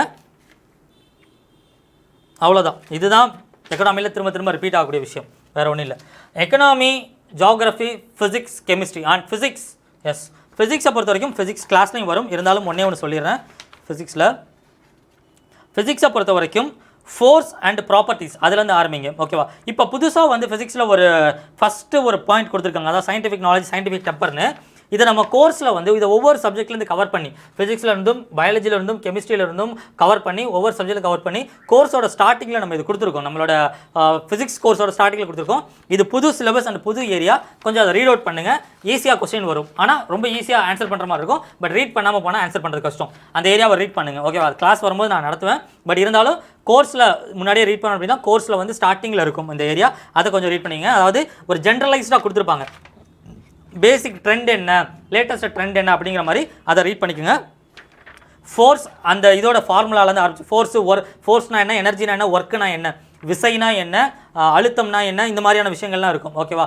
இது ஆற்றல்னா என்ன, ஒர்க் ஆற்றல்னா என்ன, விசைனா என்ன, ஃபோர்ஸ்னா என்ன, அழுத்தம் ப்ரெஷர்னா என்ன, டெம்பரேச்சர் வெப்பம் அதோட அளவு செல்சியஸ், ஃபாரன்ஹீட், அது ரெண்டோட கணக்கு. அதுக்கு அடுத்து வந்து electricity, magnetism, light, sound, heat. இதுதான் லைட்டு, சவுண்டு, ஹீட்டை பொறுத்த வரைக்கும் வந்து அந்த ப்ரிசம் பற்றி ஒரு கொஸ்டின்ஸ் அடிக்கடி ரிப்பீட் ஆகும். லென்ஸ் அண்ட் ப்ரிசம் பற்றி கொஸ்டின் ரிப்பீட் ஆகும். லைட்டை பொறுத்த வரைக்கும். சவுண்டை பொறுத்த வரைக்கும் வந்து டெசிபல் பற்றின விஷயங்களை வந்து சமச்சீரில் லிஸ்ட் பண்ணியிருப்பாங்க. அந்த கொஸ்டின் ரிப்பீட் ஆகும். ஹீட்டை பொறுத்த வரைக்கும் வந்து Fahrenheit to Celsius, Celsius to Fahrenheit, kelvin, இது 3க்கு இருக்கக்கூடிய ரிலேஷன் அது ஒரு இது ரிப்பீட் ஆகும். அடுத்து வந்து எலக்ட்ரிசிட்டி அண்ட் மேக்னட்டிசம் பொறுத்த வரைக்கும் ஓம்ஸ் லா. எலக்ட்ரிசிட்டியை பொறுத்த வரைக்கும் ஓம்ஸ் லா. மேக்னட்டிசமை பொறுத்த வரைக்கும் எலக்ட்ரோ மேக்னெட்னா என்ன, மேக்னெட்டிக் லீவியேஷன்னா என்ன, அதாவது காந்தத்தை யூஸ் பண்ணி எப்படி ட்ரெயின் அந்த இது கொண்டு வந்தாங்க, மேக்னெட்டிக் லீவியேஷன், அதை பற்றி. எலக்ட்ரோ மேக்னட்டிசம் இதை எலக்ட்ரிசிட்டியை வச்சு மேக்னட்டிசமாக ப்ரொடியூஸ் பண்ணுறது எலக்ட்ரோ மேக்னட்டிசம். அதை பற்றின விஷயங்கள் இது எல்லாமே கிளாஸில் கவர் பண்ணுறோம். இம்பார்ட்டன்ட் ஏரியாக்காக நான் சொல்கிறேன். ஓகேவா? அதே மாதிரி வந்து எலக்ட்ரிசிட்டியை பொறுத்த வரைக்கும் ஓம்ஸ் லா மெயின். ஓம்ஸ் லாவில் வந்து சுற்றி ரிப்பீட்டடாக கொஸ்டின் வந்துட்டே இருக்குது. Ohm's law and Joule's effect அது ஒன்று இருக்கும் அதிலிருந்து. ஓகேவா? இதுதான் ஃபிசிக்ஸை பொறுத்த வரைக்கும். கெமிஸ்ட்ரி இதெல்லாமே வந்து உங்களுக்கு கிளாஸில் வரும்போது ஃபாலோ பண்ணுங்கள். அது தாராளமாக இருக்கும். கிளியரா? அப்ரோச் கிளியரா? புரியுதா? கிளியர்? அப்ரோச் புரியுதா? என்ன பண்ணணுங்கிறது புரியுதா? வெரி கிளியரா? Okay okay okay. ஸோ முடிச்சுக்கலான்னு நினைக்கிறேன். ஸோ வந்து ஃபாலோ பண்ணுங்கள். எப்படி நம்ம வந்து மென்டார்ஷிப் அது எதுன்னு நம்ம வந்து டச்சில் தான் இருக்கோம். ஸோ வந்து ஏதாவது ஃபாலோ பண்ணும்போது டவுட்ஸ் இருந்தாலும் நீங்கள் மென்டார்ஷிப்பில் வந்து கேளுங்க. நீங்கள் நம்ம கிளாஸஸ் இதில் மென்டார்ஷிப்பில் கேளுங்க. அடுத்த கிளாஸ் வரும்போது கேளுங்க. ஒன்றும் பிரச்சனை இல்லை. அப்பப்போ கைட் பண்ணிக்கலாம். ஓகேவா? ஆர்கியாலஜி எப்படி படிக்கணும்? ஆர்கியாலஜியை பொறுத்த வரைக்கும் ஒன்றும் இல்லை, நம்ம கிளாஸ் நோட்ஸை ஃபாலோ பண்ணுங்கள். ஏன்னா வேறு எங்கேயுமே மெட்டீரியலே கிடையாது ஆர்கியாலஜிக்கு. கிளாஸ் நோட்ஸை ஃபாலோ பண்ணுங்கள், தாராளம். It's enough. ஆர்கியாலஜி பொறுத்த வரைக்கும் இம்பார்ட்டன்ட் சைட்ஸ் இது வந்து எப்படி இந்த வருஷம் வந்து கீழடி தவிர கீழடி அழகன்குளம் இதை தாண்டி வேறு கொஸ்டின்ஸ் வராது. மேக்ஸிமம் இதை தாண்டி வேறு கொஸ்டின்ஸ் வராது. ஏன்னா இதுதான் மோஸ்ட் இம்பார்ட்டன்ட் இப்போ கரண்ட் ட்ரெண்டில் நமக்கு. அதனால் ஆர்கியாலஜி பொறுத்த வரைக்கும் வந்து இதில் நம்மளுடைய கீழடி அழகன்குளம் அந்த இதை மெயினாக ஃபாலோ பண்ணிக்கோங்க. அதில் படிங்க. ஓகே? கிளாஸ் மேடம் கொடுத்துருக்காங்க இல்லையா பிபிடி, அதை மெயினாக ஃபாலோ பண்ணுங்கள். மோர் தென் எனஃப். It's enough. ஓகேவா? திஸ் கிளாஸ் இஸ் அப்லோட் பண்ணிக்கலாம்னு இருக்கிறீங்களா? எஸ். அப்புறம் கட் ஆஃபா இது கொஞ்சம் ஓவராக இல்லை? எக்ஸாமே நடக்காமல் எப்படி கட் ஆஃப் சொல்ல முடியும்? எக்ஸாம் நடந்தால் கட் ஆஃப் சொல்ல முடியும். எக்ஸாம் Jan 3 முடிஞ்சதுக்கப்புறம் நம்ம ஒரு ஆன்சர் கீ ரிலீஸ் பண்ணுவோம். அன்றைக்கி ஈவினிங்கே நம்ம மேக்ஸிமம் ஆன்சர் கீ ரிலீஸ் பண்ணிவிடுவோம். அதிலிருந்து 1 வீக் அந்த கீயை வச்சு உங்களோட கட் ஆஃப்லாம் எப்படி வருதுங்கிறத அனலைஸ் பண்ணி தான் கட் ஆஃபே சொல்ல முடியும். அதுக்கு முன்னாடியே வந்து நான் கட் ஆஃப் சொல்கிறேன்னு வந்தால் அது இருக்கிறதுலே ஒரு ஃபூலிஷ்னஸ். கொஞ்சம் லாஜிக்கலாக யோசிச்சு பாருங்கள். கொஸ்டின் பேப்பர் ஈஸியாக வந்தால் கட் ஆஃப் கூடும், கொஸ்டின் ஒரு கஷ்டமாக வந்தால் கட் ஆஃப் குறையும். அவ்வளோதான். அதுக்கு முன்னாடியே நான் கட் ஆஃப் சொல்கிறேன்னு சொன்னால் உங்களை ஏமாத்துறாங்கன்னு அர்த்தம். தயவு செஞ்சு அப்படிலாம் பண்ணாதீங்க. சார் பெர் டேக்கு சாலிடாக எவ்வளோ ஹவர்ஸ் ஸ்பெண்ட் பண்ணணும்? இது ஃபஸ்ட்லேருந்து நானும் சொல்லிகிட்டே இருக்கிறேன். ஒரு நாளைக்கு 1 மணி நேரம் ஒதுக்கினாலும் சரி, 4 மணி நேரம் ஒதுக்கினாலும் சரி, அது உங்களோட டைமு. பட் கரெக்டாக அந்த டைமை சாலிடாக இருக்குங்க. ஒரு நாளைக்கு இந்த நான் சொன்ன ஏரியாஸை படிக்கிறதுக்கு மினிமம் 1.5 hours to 2 hours தாராளம். 1.5 hours தாராளம். நான் சொன்ன ஏரியாவை ஃபுல் ஃப்ளெஜாக உட்காந்து படிச்சிங்கன்னா மினிமம் 1.5 hours தாராளம். ஏன்னா நிறைய பேர் ஒர்க்கிங்கில் இருக்கீங்க, நிறைய பேர் வந்து ஒர்க் பண்ணிகிட்டே படிக்கிறீங்க. ஸோ அண்டு ஈவன் காலேஜில் இருந்து படிக்கிறீங்க, ஃபைனல் இயர்ஸ்லேருந்து படிக்கிறீங்க. ஸோ 1.5 hours ஒரு ஒரு சாலிடாக இருக்கும். ஓகேவா? ஸோ எப்படியாவது ஒரு 1.5 hours ஒதுக்க முடியுதான்னு பாருங்கள். ஒரு 2 hours 3 hours ஒதுக்க முடியுதுன்னா it's good, well and good. நல்ல அதனால் தப்பு இல்லை, வெல் அண்ட் குட். ஓகேவா? ஸோ அது வந்து உங்களை பொறுத்தவரை தான். நீங்கள் எவ்வளோ டைம் உங்களால் கொடுக்க முடியுதோ, பட் எவ்வளோ டைமாக இருந்தாலும் தயவு செஞ்சு 1 மணி நேரமாக இருந்தாலும் தெளிவாக படிங்க. அந்த 2 மணி நேரம் 3 மணி நேரம் புக்கை திறந்துட்டு உட்கார்றேங்கிற பேரில் தெளிவாக படிக்காமல் இருந்தால் அது வேஸ்ட், அது வேணாம். 1 மணி நேரமாக இருந்தால் தெளிவாக படிங்க. That's all. நமக்கு அவ்வளோதான், இவ்வளோ தான் நான் சொல்ல நினச்சது. ஸோ இதுவே மோர் தென் உங்களுக்கு யூஸ்ஃபுல்லாக இருக்கும்னு நினைக்கிறேன். லிட்ரரி சோர்சஸ் வந்து கிளாஸஸ் இருக்குமா? லிட்ரரி சோர்சஸ் கல்ச்சரில் அது வேறு ஸ்டாஃப் எடுப்பாங்க, கிளாஸஸ் இருக்குது. அது வரும்போது உங்களுக்கு கிளியராக புரியும். லிட்ரரி சோர்ஸை பற்றி நீங்கள் எஸ் 8 தொகை 10 பாட்டு அதை பற்றி கிளாஸஸ் இருக்குது, நமக்கு தனியாக அதை பற்றி கிளாஸஸ் இருக்குது, கவலைப்படாதீங்க. அது கிளாஸஸ் இருக்குது, கிளாஸஸ் அதை ஃபாலோ பண்ணுங்கள், அது கரெக்டாக இருக்கும். தேங்க்யூ. மெயினாக யூடியூப்பில் வாட்ச் பண்ணுறவங்களுக்கு யூடியூப்பில் அப்லோட் பண்ணி வாட்ச் பண்ணும்போது கோர்ஸோட லிங்க் டிஸ்கிரிப்ஷனில் இருக்கும். டிஸ்கிரிப்ஷனில் அந்த கோர்ஸோட லிங்க்ஸ் பாருங்கள். சங்கம் ஏஜ் ரொம்ப லென்த்தியாக இருக்குது. சங்கம் ஏஜுக்கு வந்து கொஞ்சம் நம்ம பேசிக்காக நம்ம படிச்சு ஆகணும். அது வந்து 2 இடத்துல நமக்கு ரிலேட் ஆகும். ஒன்று வந்து ஹிஸ்ட்ரி பாயிண்ட் ஆஃப் வியூலையும் ரிலேட் ஆகும், இன்னொன்று கல்ச்சர் பாயிண்ட் ஆஃப் வியூலையும் ரிலேட் ஆகும். ரொம்ப உள்ளே போக தேவையில்ல. 3 சங்கம் ஓகேவா? சமச்சீரில் போட்டு ரொம்ப நீங்கள் வந்து கன்ஃபியூஸ் பண்ண வேணாம். 3 சங்கம் எங்கெங்கே ஏது நடந்துச்சு, யார் நடத்துனாங்க. மெயினாக ஒரு சில இதில் கிங்ஸ் இருந்திருப்பாங்க, ஒரு சில இதில் வந்து இம்பார்ட்டண்ட் பர்சனாலிட்டிஸ் யார் நடத்துனாங்க, அந்த ஏரியாஸ் மட்டும் கவர் பண்ணிங்க. ரொம்ப இன்டெப்த்தாக போக தேவையில்ல. அதாவது ஒரு விஷயத்தை வந்து நம்ம சமச்சீரில் போய் இன்டெப்த்தாக படிக்கிறோம் அப்படின்னா, ஒரு விஷயத்தை படிக்கிறோன்னா படித்ததுலேருந்து நம்ம கிராஸ் பண்ணி மைண்டில் ஒரு சில விஷயங்கள் எடுத்துக்கணும். புக்கில் இருக்க மொத்தமும் என் மைண்டுக்கு வரணும் அப்படின்னு எதிர்பார்த்தீங்கன்னா அது வந்து நடக்கும், ஒரு 4-5 வருஷம் கழித்து தான் நடக்கும். அது வந்து நமக்கு எக்ஸாம் பாயிண்ட் ஆஃப் வியூவில் பாசிபிள் கிடையாது. புக்கில் படிங்க அப்படின்னு சொல்கிறது, புக் வந்து ஒரு சோர்ஸ், படிக்க வேண்டிய சோர்ஸ்.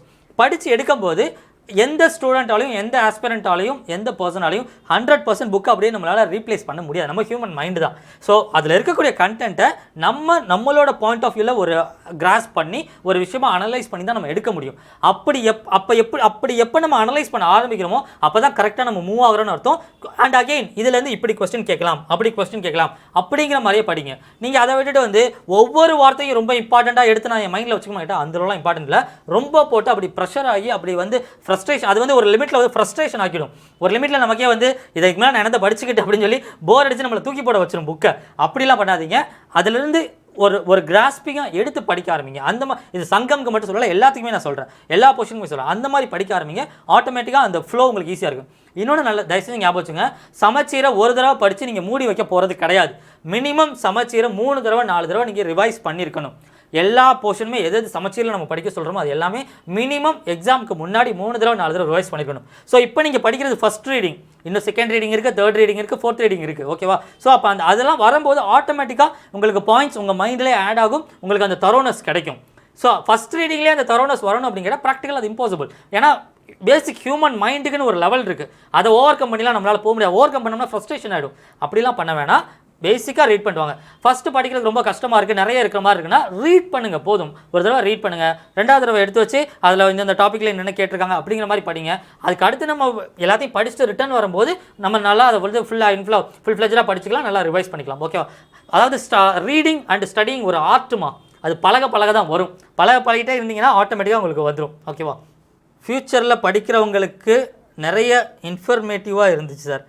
திரும்பவும் சொல்கிறேன், ஃப்யூச்சரில் படிக்கிறவங்க சார் இதுதான் இம்பார்ட்டண்ட்டாக சொல்லியிருக்காரு, நான் இதை படிச்சுக்கிறேன் அப்படின்னு நினைக்காதீங்க. நம்ம அதாவது இந்த குரூப் 120 இது Jan 3 டார்கெட் பண்ணாமல் பின்னாடி இருக்கிறவங்களுக்கு நம்ம ஓவராலாக கம்பைல் பண்ணியே கொண்டு வந்துடுவோம், ஓகேவா? அதனால் சார் வந்து ஃபிசிக்ஸில் இதெல்லாம் இம்பார்ட்டன்ட் படிக்க சொன்னார், பயாலஜியில் இதெல்லாம் படிக்க சொன்னார், இதை படித்தா போதுன்னு சொல்லி மற்றதை படிக்க வேணாமா அப்படிங்கிற மாதிரி ஒரு ஸ்டாண்ட் தயவு செஞ்சு எடுத்துடாதீங்க. இப்போ கரண்ட்டாக அதாவது இந்த இம்பார்ட்டன்ஸும் என்ன ஆஸ்பெக்டில் வரணும்னா, இது கொரோனா டைம் பீரியடு.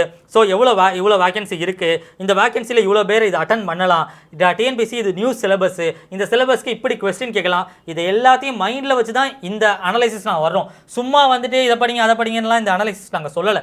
இது நிறைய விஷயங்களை இது பண்ணி சொல்கிறோம். 2021 வரக்கூடிய அடுத்த குரூப் 1க்கு இது பொருந்தாது, மாறும். அதனால ஃபியூச்சரில் படிக்கிறவங்க ஜென்ரலாக இது ஒரு விஷயமா எடுத்துக்கோங்க, தப்பு இல்லை. ஆனால் இதை ஃபிசிக்ஸில் இது சொன்னார், ஹிஸ்ட்ரியில் இது சொன்னார்னு அதை மட்டுமே எடுத்துக்காதீங்க. அது வந்து வேணாம், அப்படி பண்ண வேணாம். அது ஷெடியூலை கரெக்டாக ஃபாலோ பண்ணுங்கள், உங்களுக்கு கிளியராக இருக்கும். Okay, all the best. நல்லா ப்ரிப்பேர் பண்ணுங்கள், நல்லா படிங்க. நான் ஹெல்த்தையும் பார்த்துங்க, ரொம்ப போட்டு ப்ரெஷர் ஆகலாம் வேணாம். ஸ்லோ அண்ட் ஸ்டடியாக போங்க. 3 மாதமே நல்ல டைம் பீரியட், ஸ்லோ அண்ட் ஸ்டடியாக போங்க, தாராளமாக போதும், ஓகேவா? Thank you so much, thank you.